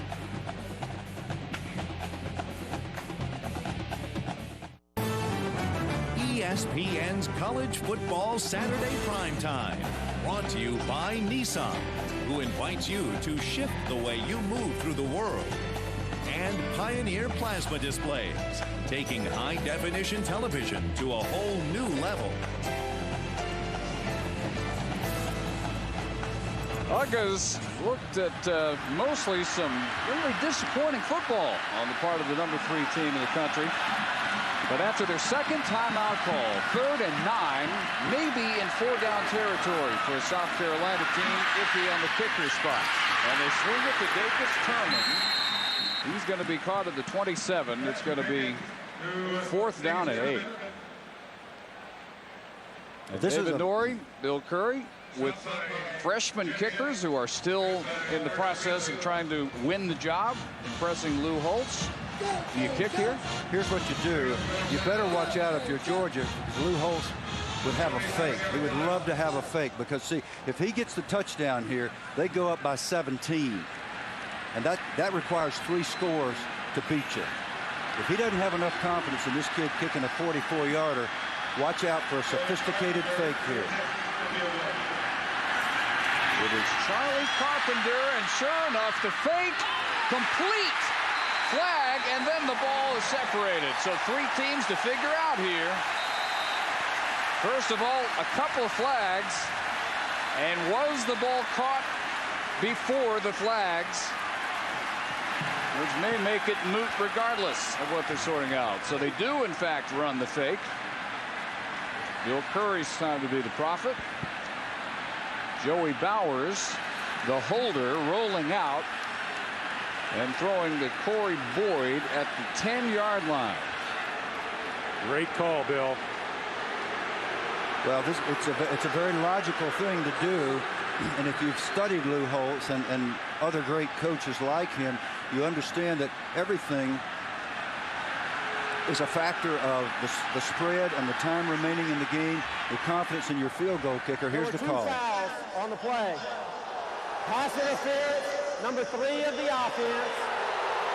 Holding, what number? 17 on the defense. Those penalties offset. Replay 4th down. Offensive pass interference, Corey Boyd. Defensive holding, Greg Blue. Coach Holtz used your fake. And Coach Holtz is going to send the field goal unit back. Here's what, watch the end of the play. Hard to see the contact early. Hard to see the pass interference or the holding. Offsetting penalties, and this surprises me a little, Coach, in that they would go back and with a walk-on kicker, first career field goal attempt, have him try a 44-yard. Well, let's see if Lou's really got guts. See if he's got another fake. That would be awesome. Sophomore out of Greenville. No fake here, and not even close. That one barely makes the end zone. Probably should have tried the second fake. Could have been worse. So still 16-6 South Carolina. They've used 2 of their 3 timeouts, and we're early in the third quarter. Lou Holtz has had a difficult offseason, to say the least. One of the worst decisions I think any coach would have to go through would be one that involves your son, and in effect a demotion in his responsibilities. Although he tries to still emphasize the point that he respects Skip as much as ever, not making that an issue.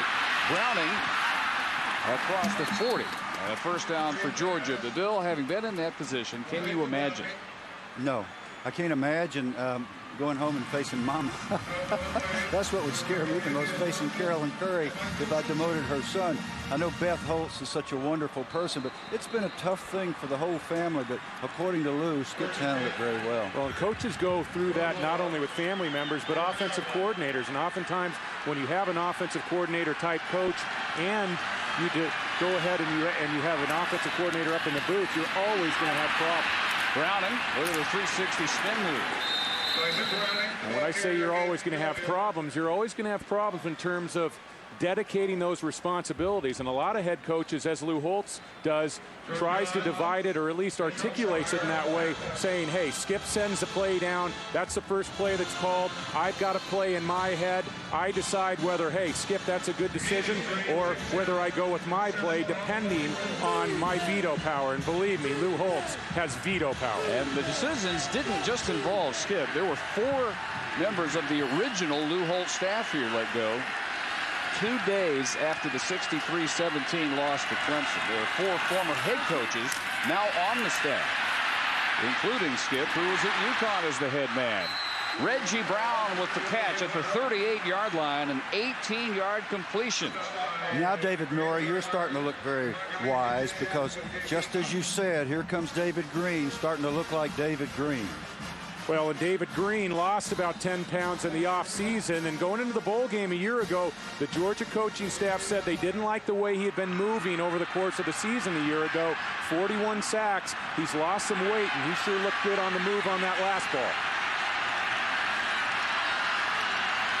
Georgia's been moving the ball like this since the beginning of the second quarter. They just have the 2 field goals to show for it. Michael Cooper chased all the way to the sideline by Marcus Lawrence and Rodriguez Wilson. Now, as we said in the early going in the first quarter, what South Carolina needs to do is, if they can stay in a zone defense and handle the run, they're protecting their young secondary, and that's exactly what they're doing. Georgia has not been able to mount a significant running attack, even though South Carolina has not loaded up the box. You can't be a championship team if you can't run the football against 7 people.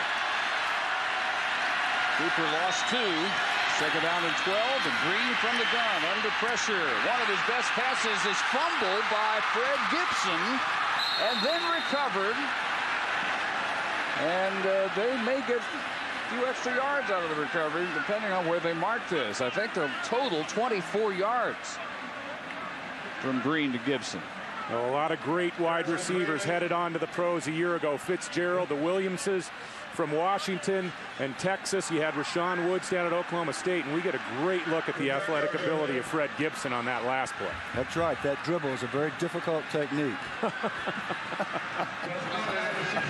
I'd like him to show me that sometime. What a play, though. What in the world? Another well-thrown ball. Well-thrown ball by David Green. I'll give you that. Mark Hurt said Fred Gibson definitely lost some focus last year, but was encouraged by his debut against Georgia Southern last week. Kind of lost focus in the middle of that play, and it still turned into 24 yards. Green on the scramble to the end zone, and incomplete at the back of the end zone, and Gibson, thankfully, is able to pluck himself out of those hedges. Well, he's used to running into hedges. I mean, he plays between the hedges. I still don't understand why only Georgia gets credit for playing between the hedges. Because they said it first, and they say it all the time, and they make a big deal out of it. Hedges here, hedges in Starkville. There's hedges all over the SEC. But when you talk hedges, you talk Sanford Stadium first. And Gibson got a bit of a break on that last play. And this time, doesn't that remind you of football in your backyard, though? How many times did that happen? It does. We, growing up in a small house in a small yard. And before we get a 2nd and 10, one of the officials in the back of the end zone with a brief question, and now says play on. And it's Browning cutting it back inside the 10. He's close to 1st and goal at the 6. Danny Ware out for the game.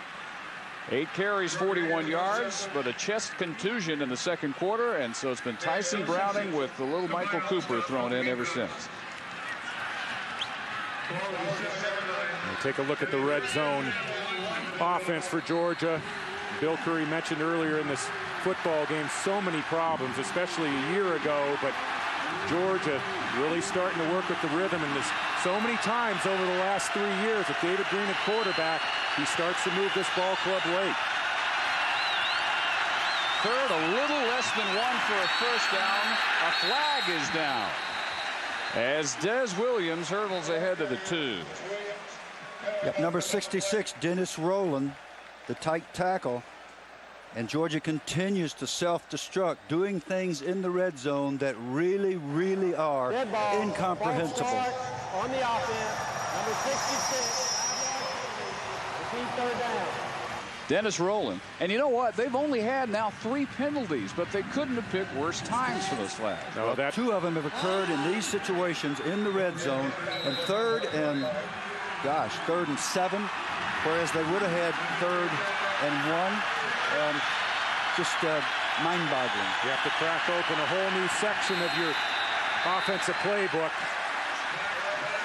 And the down and distance changes in that way. They are discombobulated on offense for Georgia. That is really, really remarkable. And just playing right into this raucous crowd's enthusiasm, and as they raise their own team's level of enthusiasm and their performance. Now, Mark Richt has some questions. He had called timeout and then sees the flag. So they're going to march back and be charged with their first timeout. Well, and if he does get the timeout, regardless, David Green has to change his thinking in this part of the football field. He had 3rd and short. You're thinking touchdown, but now you want to pick up the first down. You want to pick up a touchdown, but you got that 3 points in your hip pocket. Make sure you cut this lead to at least 7 points. Number 14 for Georgia, call timeout. We have timeout, Georgia. There will be no penalty. It was timeout, Georgia. Yeah, they had signaled substitution infraction. Signal substitution infraction. But Georgia after the was timeout. calling a timeout. And what Georgia did was to get that 5 yards back because they got it called before they were able to enforce the substitution infraction, or able to actually announce it. 6:28 in the third. We go from here to Fayetteville. And the second end of our doubleheader on ESPN, 8:45 Eastern. Texas, number 8 this time as they meet Arkansas, with revenge again on their mind after Cedric Cobb's romp to a 38-28 win in Austin last year, ending a 20-game home winning streak for the Longhorns. Arkansas planted its flag on the field at Darrell Royal Texas Memorial Stadium. And Ron Franklin pointed out at halftime, there is a great chance that those two teams, with all the history they have, may never play again unless somehow they are brought together in a bowl situation. They are not scheduled anymore for the regular season. So one of the great series in the histories of any conference, maybe climaxing at Arkansas tonight before 70,000 plus. When we finish up here in Columbia, we got plenty of business to take care of too. 6:28 in the third. Georgia with a 3rd and 6 at the 12 of Carolina.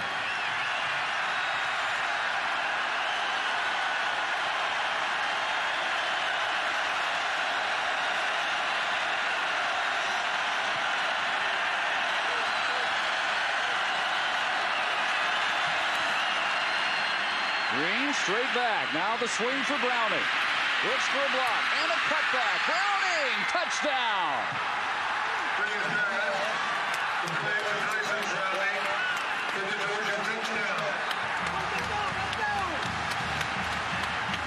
What's the flashback that comes to your mind? LSU a year ago, if you're an SEC fan, Georgia or LSU fan, from deep in their own territory, Georgia got back in that game with a 93-yard screen to Browning, who runs those things so beautifully. He hasn't had a great day catching punts, but he is a wonderful screen runner. If you're a big guy out front, you love those cuts.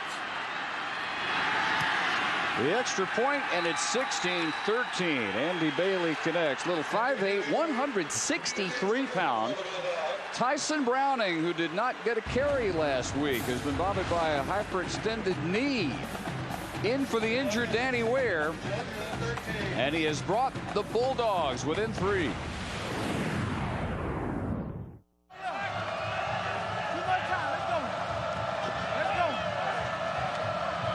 In the only road loss under Mark Richt, Tyson Browning at LSU had the only touchdown last year for Georgia, a 93-yard catch and run.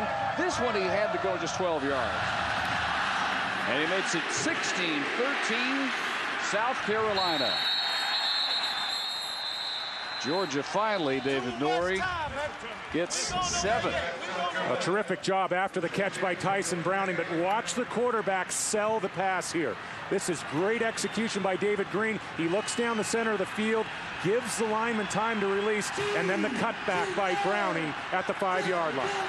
3 marvelous blocks. Very rarely do you see Nick Jones, Russ Tanner, Max John Gillis, 3 big guys, all get big hits downfield.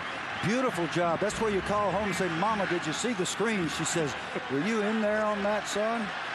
So we called your name, man. Great job of blocking. South Carolina now in serious need of a serious drive. They've not been able to sustain much. Good start here, though. Leaping catch for a first down for Troy Williamson. Nice job. Man coverage. Get the out cut. Really good job. Nice route by Troy Williamson. Obviously, Demario Mentor has watched Williamson run enough. He knows he's going to give him some cushion and a first down. And an adequate throw by Dondrell Pinkins, who's made more than adequate throws in this game. Third catch by Williamson. One for the touchdown. Really set the tone for this game. A 65-yard catch and run. And Demetra Summers back on the field after limping off 1 carry into the day. His second carry. He runs right to Thomas Davis, who wrestles him down with a flag down. A yard away from a first down. Wrestling down with a face mask, too. Well, Lou Holtz talked about Demetra Summers and how he watches for what his backs and his wide receivers do without the football. Incidental face mask, number 31 on the defense. 5-yard penalty from the end of the line. It'll result in a first down. But in the same breath, Lou Holtz said that Summers is clearly the best runner with the football. He's also clearly hurt. Both times he's carried the ball. Both touches tonight have resulted in this. Their prize recruit from a year ago, Parade All-America, limping to the sideline. Yeah, that really is so unfortunate. Brings me to the rest of my Alex Hawkins scouting report. He says that Summers is a true big league #1 draft choice type back. You hate to lose a guy like that. So Davis caught with a face mask up to the 47-yard line. Pinkins swarmed and just falls forward to salvage a loss of just a yard and a half. Pinkins is the picture of efficiency tonight passing. 6 of 8, 145 yards, a touchdown, no interceptions.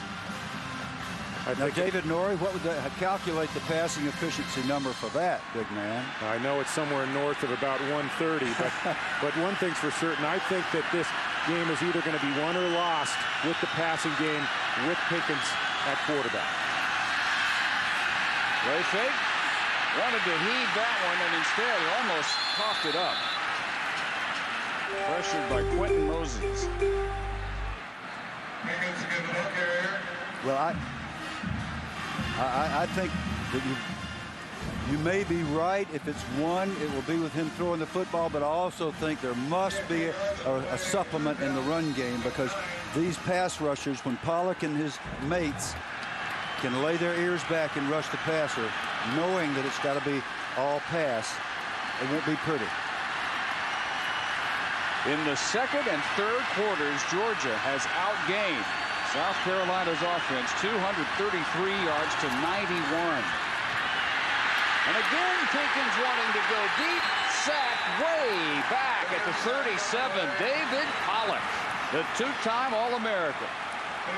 Okay, this is what I'm talking about. This was just a three-man rush now. Pollock got there, and so did his mate on the other side of the ball, Quentin Moses, number 94. They've just got too much quickness for these big linemen from South Carolina. They're not athletic enough to handle that kind of pass rush when the Bulldogs know what's coming. Joey Bowers punt to the 13, and Tyson Browning, when he has fielded punts tonight, has seen disaster and sometimes near disaster. 50-yarder instead of letting this one bounce. First one way back in the first quarter he muffed, and Georgia's had trouble ever since. Yeah. Tonight on ESPN HD, High Definition, sponsored exclusively by Phillips and Best Buy. 16-13, South Carolina upset-minded against number 3 Georgia, but the Bulldogs dominating everywhere but the scoreboard since the second quarter. The South Carolina offense has hit one big play. They've scored 9 points off 2 Georgia turnovers. And Tyson Browning, after getting the Georgia touchdown, starts this drive. Gain of about 5, and the tackle by Daryl Shropshire. Tomorrow, 11 a.m., NFL Countdown, the first from our new high-definition studio. And then tomorrow night at 7:30 Eastern, first NFL primetime on ESPN HD.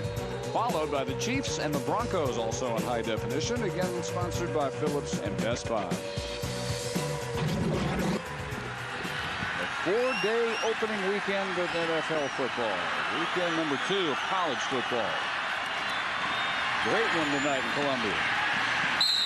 Bulldogs get it outside to Reggie Brown. They have a first down. They are moving the ball just about any way they want it now. After the early turnovers had them coming from behind, and they're still not done in that department, Bill Curry. No, but at least they look like themselves. That's right. Now. And when they got in the red zone last time, they had an answer.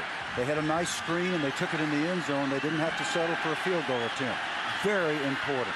Their starting tailback's injured. Danny Ware, chest contusion. That one dropped by Reggie Brown. And his counterpart, Demetrius Summers, we just saw limp off after his second carry of the day. The same thing happened after his first carry on the first play from scrimmage. I'm telling you, I am just buffaloed. I sat at practice Thursday. Reggie Brown caught everything. Gibson caught everything. Everybody caught everything. I mean, good gosh, the tight ends, 3 of them caught everything. And tonight, they're just batting the ball around, dropping it on the ground. It's not the same group. David Green now 16 out of 29, 183 yards, a touchdown and an interception, and that one off the fingertips of Brown. Well, I mean, Dave, that hit him in the hands. You're being nice to him. That was the palms of his hand. Fingertips are part of the hand. Thank you. Well, Reggie Brown working against a squat corner. This is a fade route. This is a tough catch, but the ball is put right in the place that David Green wants it. And now you watch David Green in the pocket. I'm really impressed here in the second half. He's starting to throw off that back foot. On first down, he picked up the corner blitz. The ball was dropped by Brown, but most importantly, David Green is back in rhythm. Georgia with another 3rd and long to convert, but they've been converting just about all their 3rd downs since the first quarter. And again, lots of time for Green, and he overthrows Fred Gibson. David, wild high. What do you see, if anything, in his motion? Well, that's an easy throw for a top-notch quarterback at the college level. He had a post-corner route, had a great picture. You drop that football into the hole to the outside, make the football behave for you. That is not like David Green. And David Green gives South Carolina a big break on this play. Drops back, gets great protection, gets set, and misfires by about 4 or 5 yards.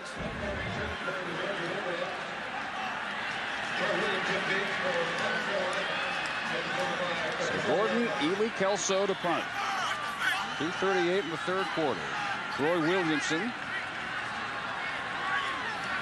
3 catches, 131 yards, and a touchdown. Will come up and let this one go over his head and take a huge bulldog bounce down to the 13. That is a 60-yard punt by Ely Kelso. NFL kickoff weekend continues tomorrow night. ESPN Sunday Night Football. Priest Holmes and the Chiefs.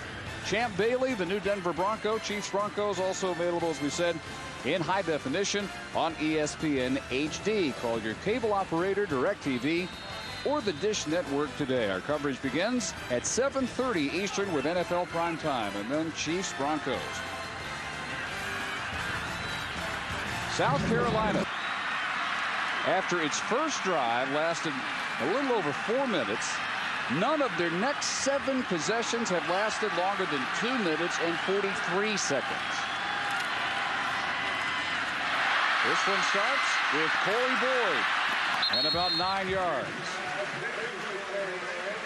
David Pollock, the human highlight package, continues to make plays, and this not very loudly announced, but he's there early in the game, unblocked in the run game. Now he fights through a double team to make a play in the backfield, and then an arm under with a great spin move and right into quarterback's face. Dondrell Pickens on the ground because of the two-time All-American David Pollock. Had to decide whether to return for his senior season or go to the NFL. He says returning the best decision he has ever made. I'm not ready for the NFL. I couldn't even do my laundry last year. His own words. Yeah, and Jarvis Jackson is having a career game. That's unofficially, that's the 9th individual tackle that we have Jarvis down for. Started at middle linebacker in place of Odell Thurman, and he has been electric. He's been all over this football field. If there was a major question mark coming into this football game, it was the linebacker core. Wow, you talk about taking on a running back in the backfield. Head up, and he brings the helmet all the way. Great penetration in the backfield, and then the wrap-up by Jackson. Lucas Terman, the victim, and now 3rd and 5. Rolling pocket, Corey Boyd needed to make the first man miss, and he couldn't get away from the first man, Tim Jennings, who has been burned a couple of times tonight, but he holds his ground here. Who will ever forget 2 years ago, this matchup, this stadium, and this result? David Pollock, the strip, they called it officially an interception. That's the shortest interception in the history of the NCAA. And the thing about listening to David describe that is after this play, let me tell you about that. Another one of these low line drive punts where they count on about 10, 15 yards at least to bounce. It'll bounce dead of the 43 and a 40-yard punt. David Pollock, took a while for him to get a chance to enjoy that replay that we just enjoyed on his own. When he saw it, he finally said, that was awesome. I love that. He enjoys it, but he enjoys everything about life. He enjoys practice. But we asked him about that play, and he said, I really didn't expect that to happen, but I looked and I saw the ball, so I just pulled it in. Now, that's not a normal human being. I wouldn't have seen it. It would have fallen to the ground. You don't see athletes at that position that can play like that. And I think the numbers, even though he had a great year 2 years ago, he had shorter numbers in terms of sacks a year ago, and that played into him sticking around for next year. Michael Cooper giving Tyson Browning a well-earned breather. Last year's Georgia rushing leader, 709 yards. And they've had to do it without Danny Ware for most of the game, and they've been coming from behind the entire game. Still within 3, fourth quarter to come.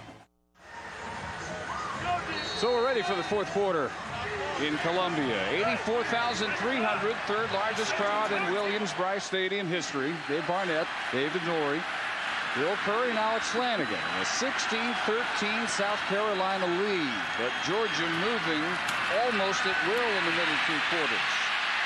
Green moving and finally has to throw that one away. And it'll be 3rd and long. George Gauze and Ricardo Hurley chasing Green. And Bill and David, we sat in Lou Holtz's office yesterday and we heard him talk about an issue that he thought he had solved after back-to-back winning seasons ending in New Year's Bowl. And it's right back in his lap again. How do you win games like this? Well, you have a losing culture. Everybody in this stadium dressed in black is trying to figure out, well, what's Georgia going to do to score? We know they're going to score. If that permeates the squad, then you're in deep, deep trouble because Georgia expects to score. That's what the winning expectation is. So very interesting time in the Lou Holtz experiment right here. Green batted down. Jason Capers. And you look at South Carolina's strategy, they're basically playing against a nickel package. Georgia's playing against a nickel package, and well, they don't have an answer with a screen. Bill Curry Jr. happens to be here, and I happen to respect his football opinion. So I said, what's going on? He said, they're trying to screen against essentially an 8-drop defense, and there's nothing there. Very interesting. Capers battling with Max. Gene Gillis still had a free hand to end that Georgia third down effort. So on fourth down, back Jordan Ely Kelso to punt to Williamson, standing at his 12.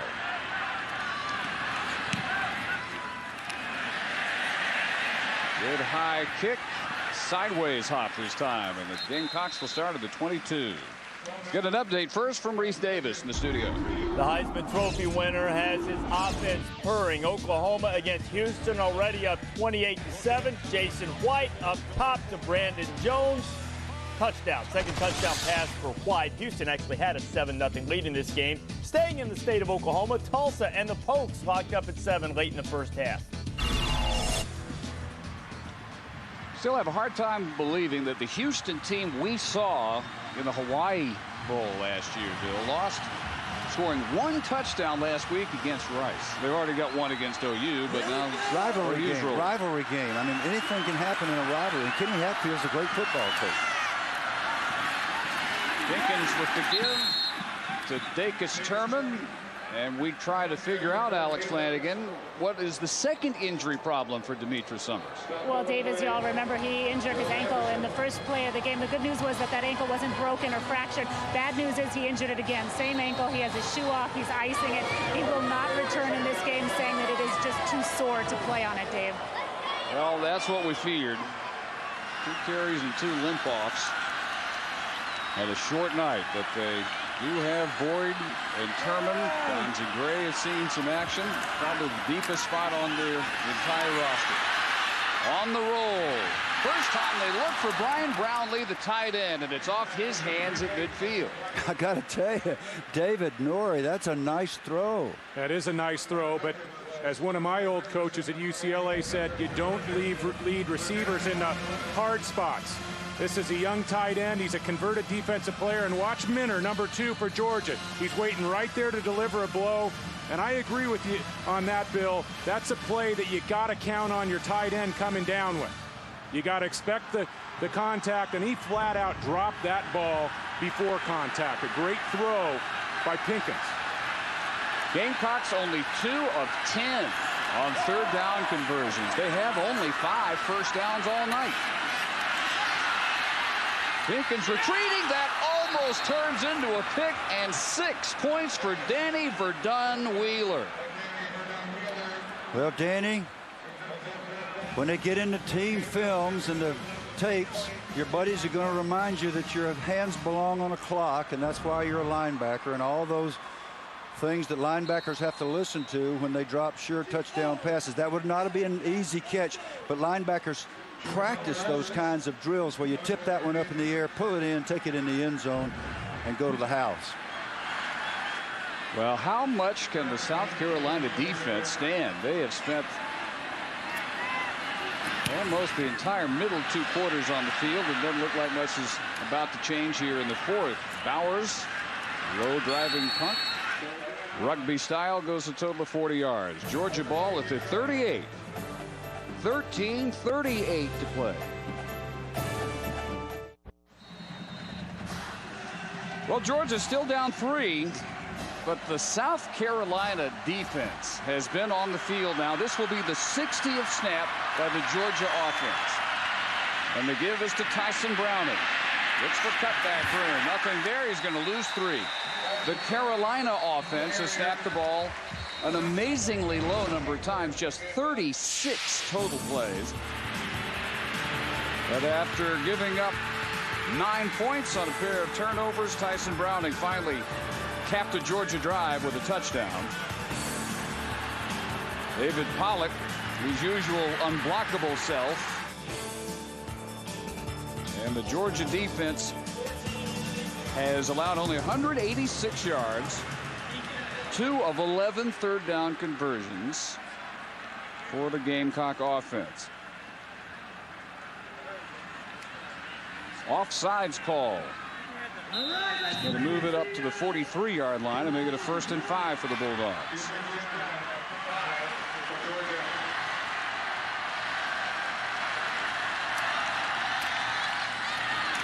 Again, Browning. Maybe a yard this time. Well, 2 years ago, David Green led his team to a 13-win season, an SEC championship, and a Sugar Bowl championship. But what really put him on the map, the national map, 2 years ago, was his ability to bring his team from behind in the fourth quarter.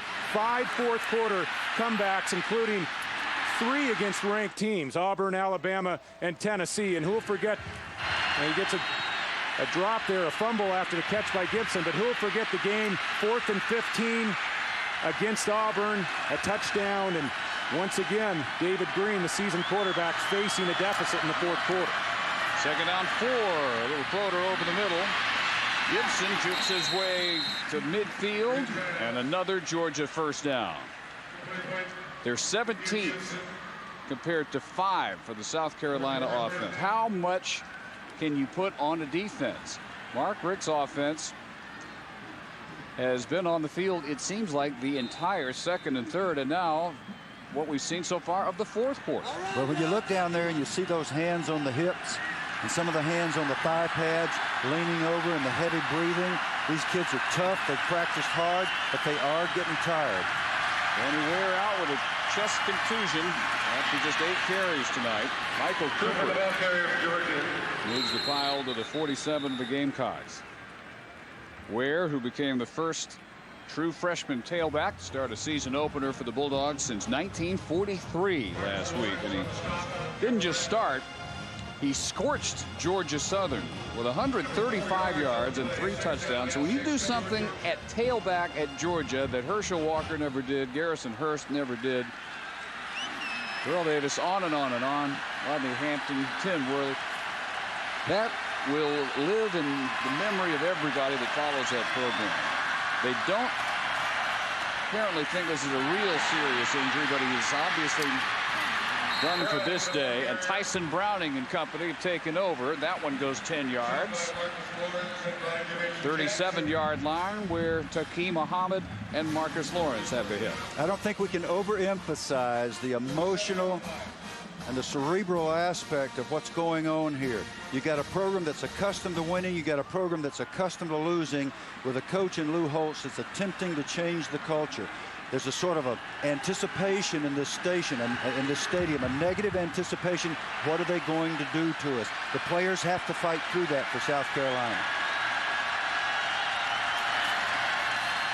Green almost fumbled by Cooper, and he cuts it back in the clear inside the 15 and run out of bounds at the 13-yard line. Jamacia Jackson, a near fumble, and he turns it into 24 yards. And this is great execution in the backfield by David Green.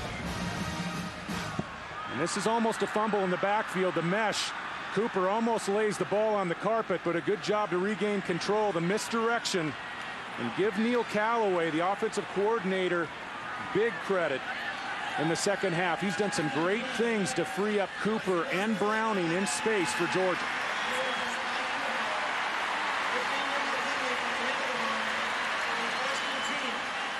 Here is what, well, we're about to see the spike by Cooper and the unsportsmanlike conduct flag that resulted. Just unbelievable, amazing mistakes by both these teams.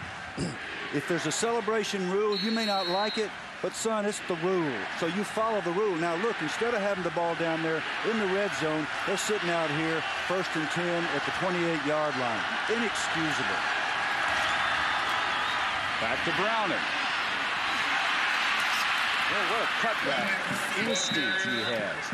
The black shirts are still running to the football, but they're not wrapping up.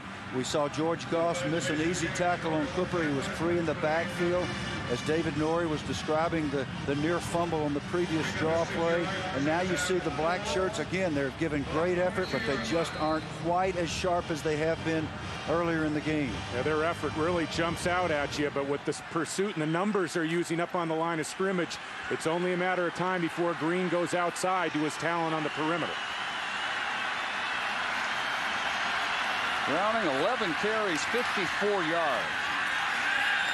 To the end zone, wide open, Reggie Brown, and Georgia has its first lead of the night, 22 yards from Green. And there's your answer. South Carolina people waiting for the hammer to fall, and there it is. A little play action.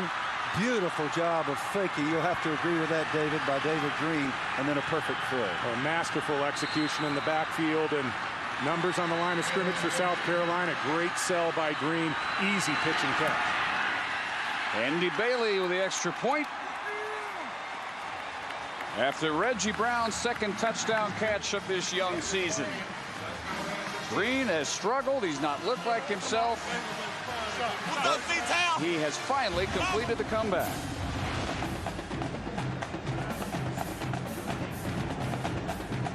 And with 9:56 left, 20-16 Georgia. ESPN's College Football Saturday Primetime. Brought to you by Russell Athletic, who has proudly outfitted 25 Heisman winners. Are you Russell material? Not only do we have ourselves a great game, we have a psychodrama for those who have pulled themselves away from the Cockabooses. And Georgia coming from behind all night long, finally on top for the first time. 20-16, Reggie Brown from 22 yards from David Green. Everything Lou Holtz is about as South Carolina's head coach now will be in front of us, played out, as Matthew Thomas returns this kick, and he returns it nicely out to the 25-yard line. Can they respond to their first deficit of the night? On the replay, Georgia having a lot of success with the run game, starting to affect the safeties. And watch the freeze it right here. The ball hidden right in the pocket, and watch the effect it has on Jamacia Jackson, the safety. He bites on the fake. Brown right across his face, and a perfectly thrown ball by Green. Absolutely imperative now that they keep David Green over there for a series or two at bare minimum, even if they don't get points this drive. Since the first quarter, Green has run 58 plays. South Carolina has run 22. That's right. This is what Coach Holtz has been teaching the men to do. Fight back in the adversity. Believe in yourself despite all the prevailing memories of all the years. And here we are with a flag on somebody. I didn't see what it was. Well, the 25-second clock expired. Delay of game, number 5 offense. Wow. 5-yard penalty, first down. Fatigue, lack of confidence is displayed in a variety of ways. It's not always missed tackles or falling on the ground. It's the thought processes. In fact, science tells us that the first thing to go is your eyes get fatigued and you start to drop balls and see things incorrectly. Then maybe you don't think about the 25-second clock when you're the quarterback. Little details that have to be buttoned up. So they start with a 1st and 15. Donzie Gray in the backfield. And Gray gets about 5 yards out of it. Plenty of time. 9:40 to go. They have only one timeout left. Let's check in with Alex Flanagan. Well, Dave, things are cooling down here on the field, but Troy Williamson, wide receiver for South Carolina, is out right now with cramping in his hamstring. They're massaging it and to try and get him back on the field, Dave. Well, really hard to see them coming back without him. He's been the one offensive weapon that Georgia has not been able to deal with. Leading rusher for the Gamecocks. That's 15 yards. That's Corey Boyd. There's an end around Matthew Thomas. Driven out. 33-yard line, and he'll bring up a 3rd and 4. DeMario Minter chased him out. Dave, that's a great observation. Williamson, really the only way this offense has made yards.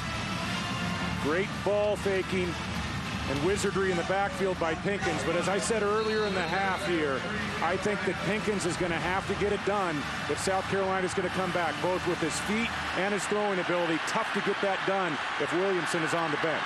Carolina 2 for 11 on 3rd down conversions. But they'll get this one.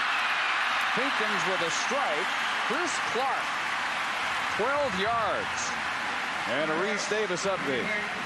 All right, Dave, Penn State and Boston College underway, and BC marching down the field. Paul Peterson buying a little time. He finds Dave Pichetta. Nice grab in traffic. Boston College on top of the Nittany Lions by a touchdown early.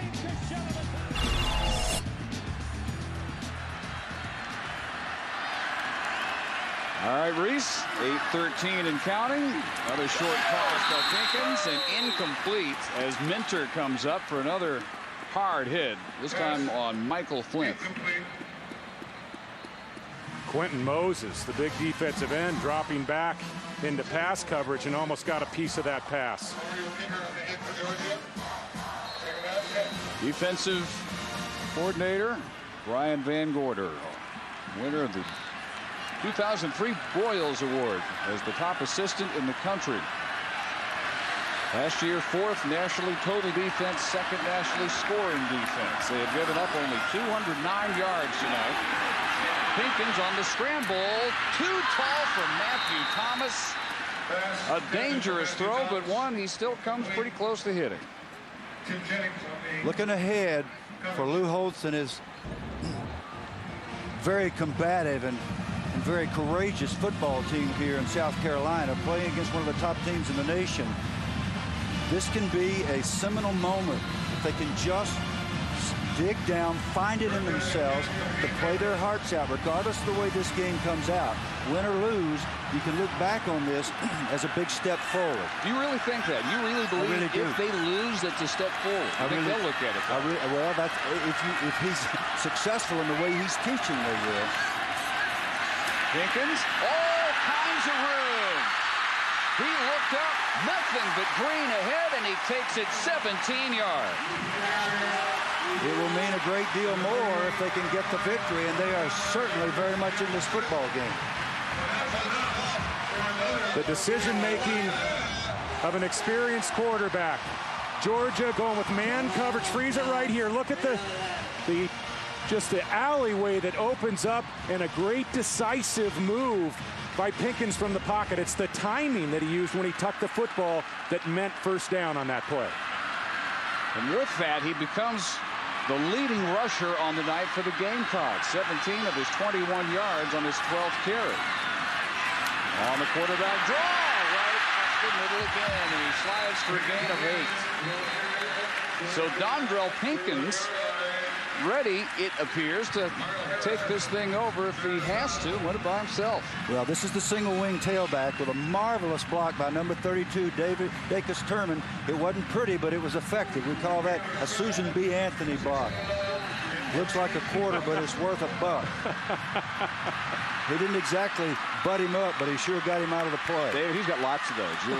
You will hear more where that came from. 2nd down and 2. Corey Boyd, first man on the ground. Corey Boyd out of bounds at the 20, and suddenly an effective Carolina offense. 12 yards on the catch and run by Boyd.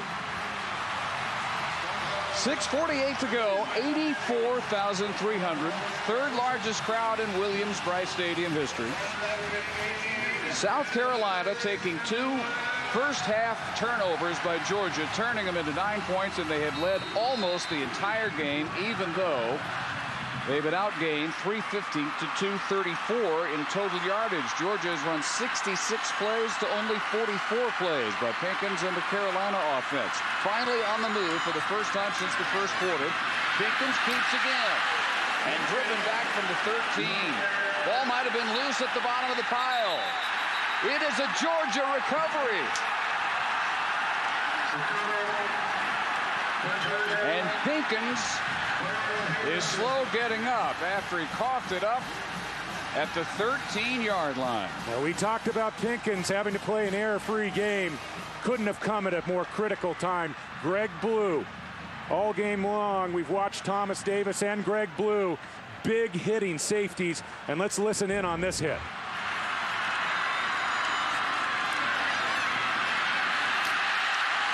I mean, that is like a ton of bricks. Number 17, Greg Blue.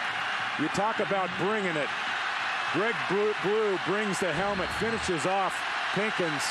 Huge turnover. First turnover of the game by the Gamecocks. Looked like a recovery for Arnold Harrison. It was 6:39 remaining. Back to work, Green in the offense. Incomplete on the out, intended for the tight end, Martrez Milner. I'll tell you, David Green and Mark Richt, Neil Callaway have got to be so disappointed with their tight ends. I mean, that ball is, that would not have been an easy catch, but Martrez Milner does not look like the same person that practiced Thursday. You lay out, you put your hands on the football, you look in the tip, and you pull it in. You make those catches if you're a big-time tight end. David Green is so used to having Benjamin Watson, an agile, big, active, athletic tight end. And we saw on Thursday night, the Monday night edition Thursday night, how Ben Watson, New England Patriots got him involved several times on the opening drive of the game. Second time out. And Green has tried to go twice to Martrez Milner tonight. 2 catchable balls. He has brought in neither. Timeout, 6:34 left.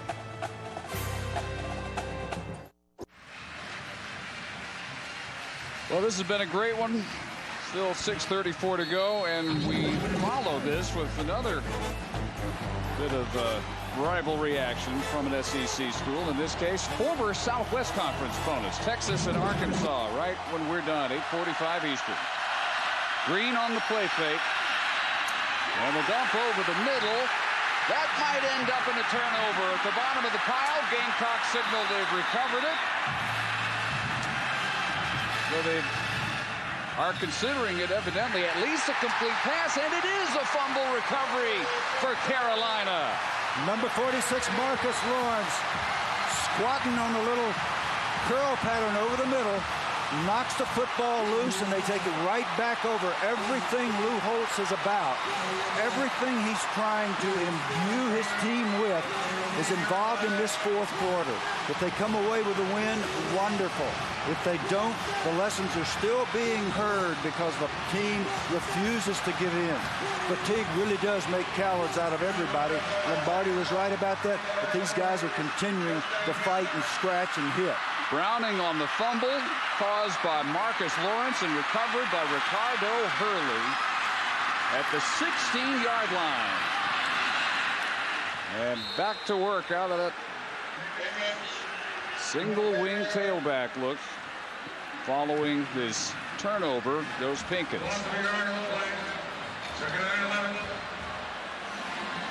Listen up to the reason Browning coughed it up.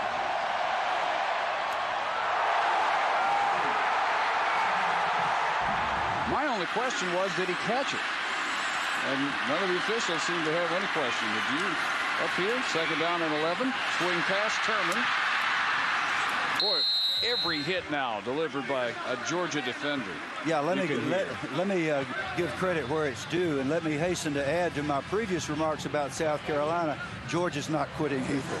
Their kids are fighting so hard. They've played so well defensively on an off night for their offense.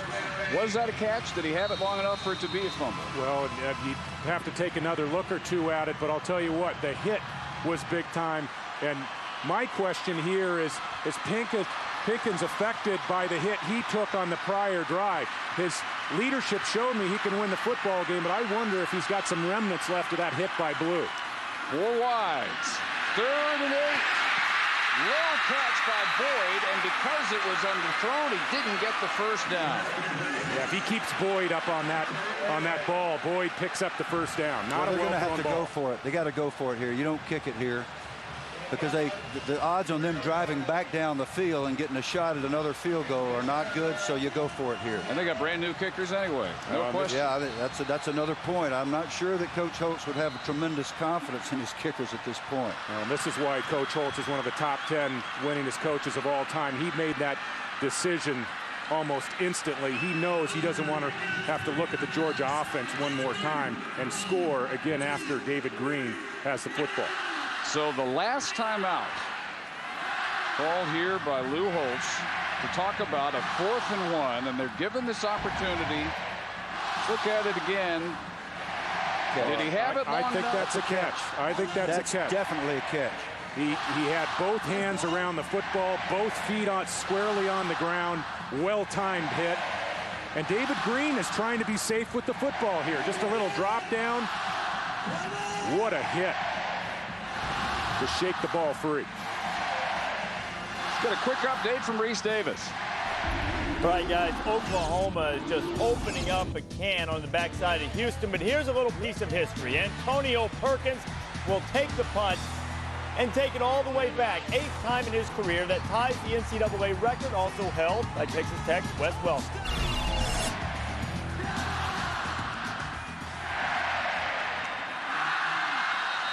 Rather predictable there in Norman. Here in South Carolina, since Lou Holtz took over with a winless 1999, he thought in 2000 and 2001 he had turned a perennial loser into a program that was ready to win the close ones year after year. The last 2 years have proven otherwise. He jettisoned 4 assistant coaches 2 days after closing last year with a 63-17 loss to Clemson. Can they erase some of those recent bad memories? Pinkins after the fake, fighting. Did he get the first down? The officials are right there to mark the ball. They were in perfect position, and it's going to be very close. I think he's short.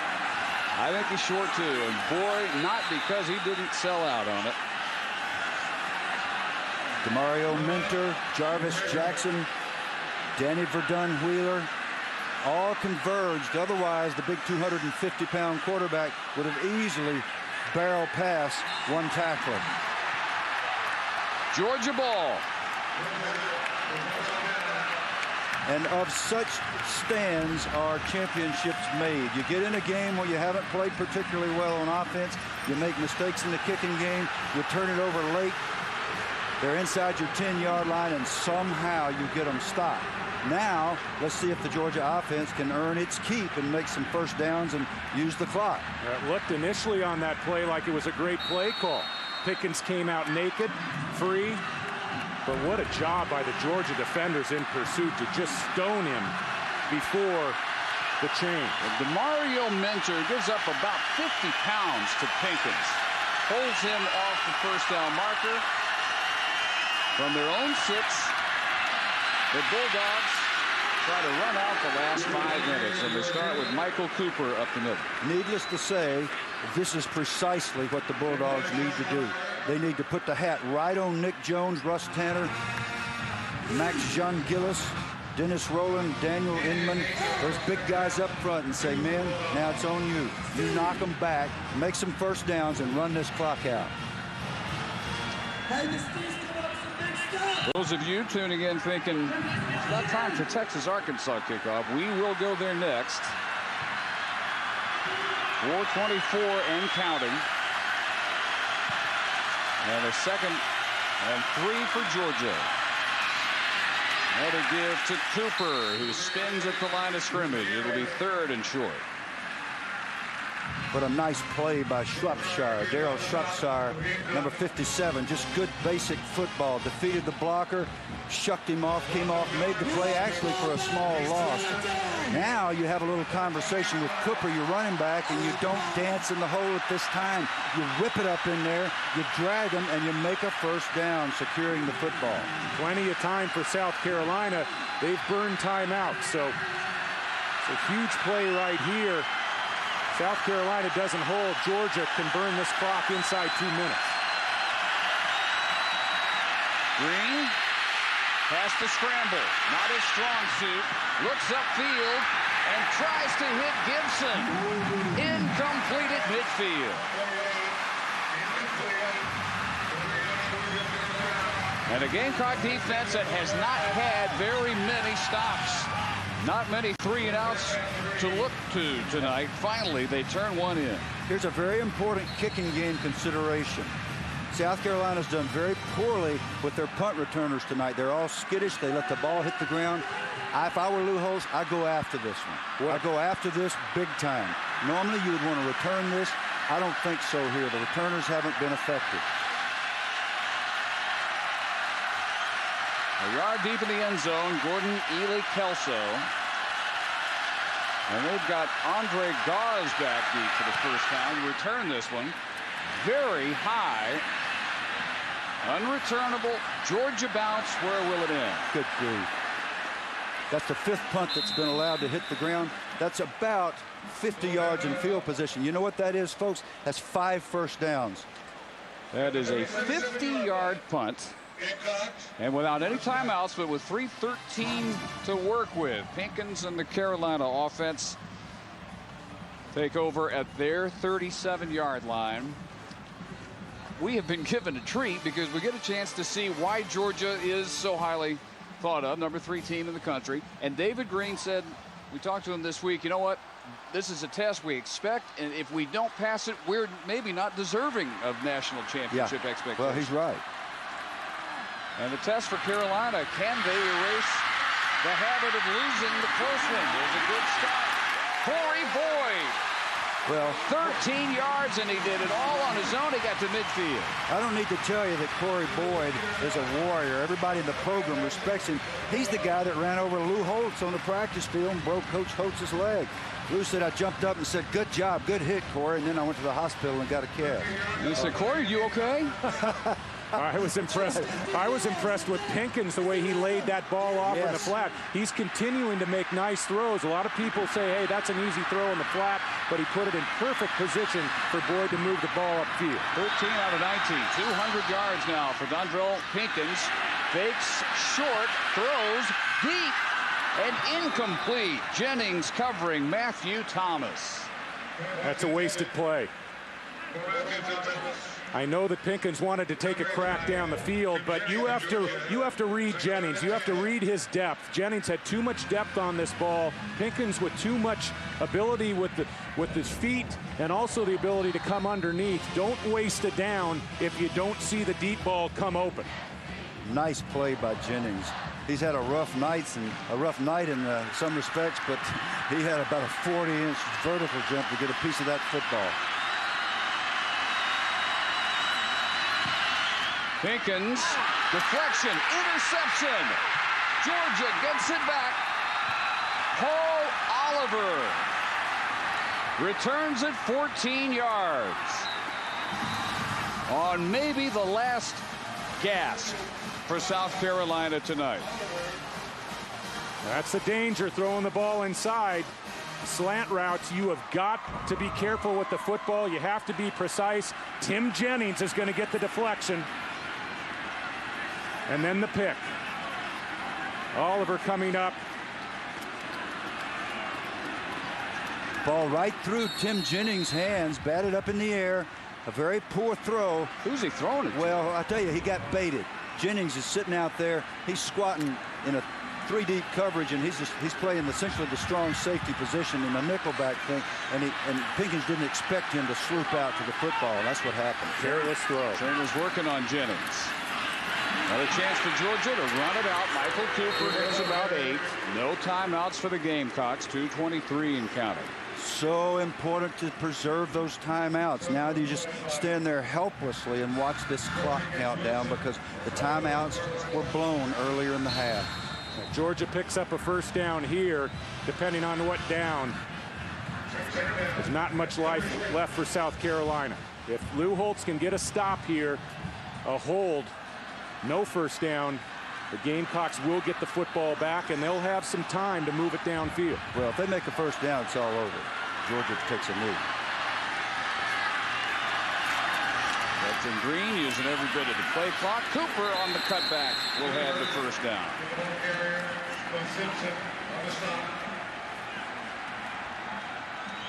Well, having it their way tonight, brought to you by Burger King, and the Georgia defense certainly has. They've given up just 73 yards on the ground, and they forced 2 late turnovers, both by Pinkins, a fumble and an interception. Burger King, stat of the game, 273 total yards allowed by Georgia. And the only 2 turnovers, both on these late Carolina possessions by Pinkins, who otherwise, along with Troy Williamson, not the only elements that Georgia could not deal with as a defense. So David Pollack, a minute away from what has become the customary Georgia road win. They will go to 13-1 under Mark Richt with David Green as his quarterback in opposing teams' home stadiums. That is unbelievably hard to even contemplate, much less to see a team actually pull that off, as somebody who has coached in these SEC stadiums. Well, that's right. And what I said earlier, I really meant. Player of the game, Thomas Davis, 11 tackles, numerous intimidations, just all over the football field. His standard great game, but I really meant what I said. Lou Holtz can take this and build on it if his team will respond properly and understand that they fought for 60 minutes. The clock ran out on them this time, but the next opponent's not going to be as skilled as this bunch in white tonight, and they'll have a chance to go on with their dreams. So our final, Georgia 20, South Carolina 16, and the habits of both programs continue. Georgia takes a tight one on the road, and Lou Holtz has another one that's going to feel like razor blades as he swallows a 4-point home loss. Georgia now 2-0, a 4-point win in a game in which they trailed most of the night.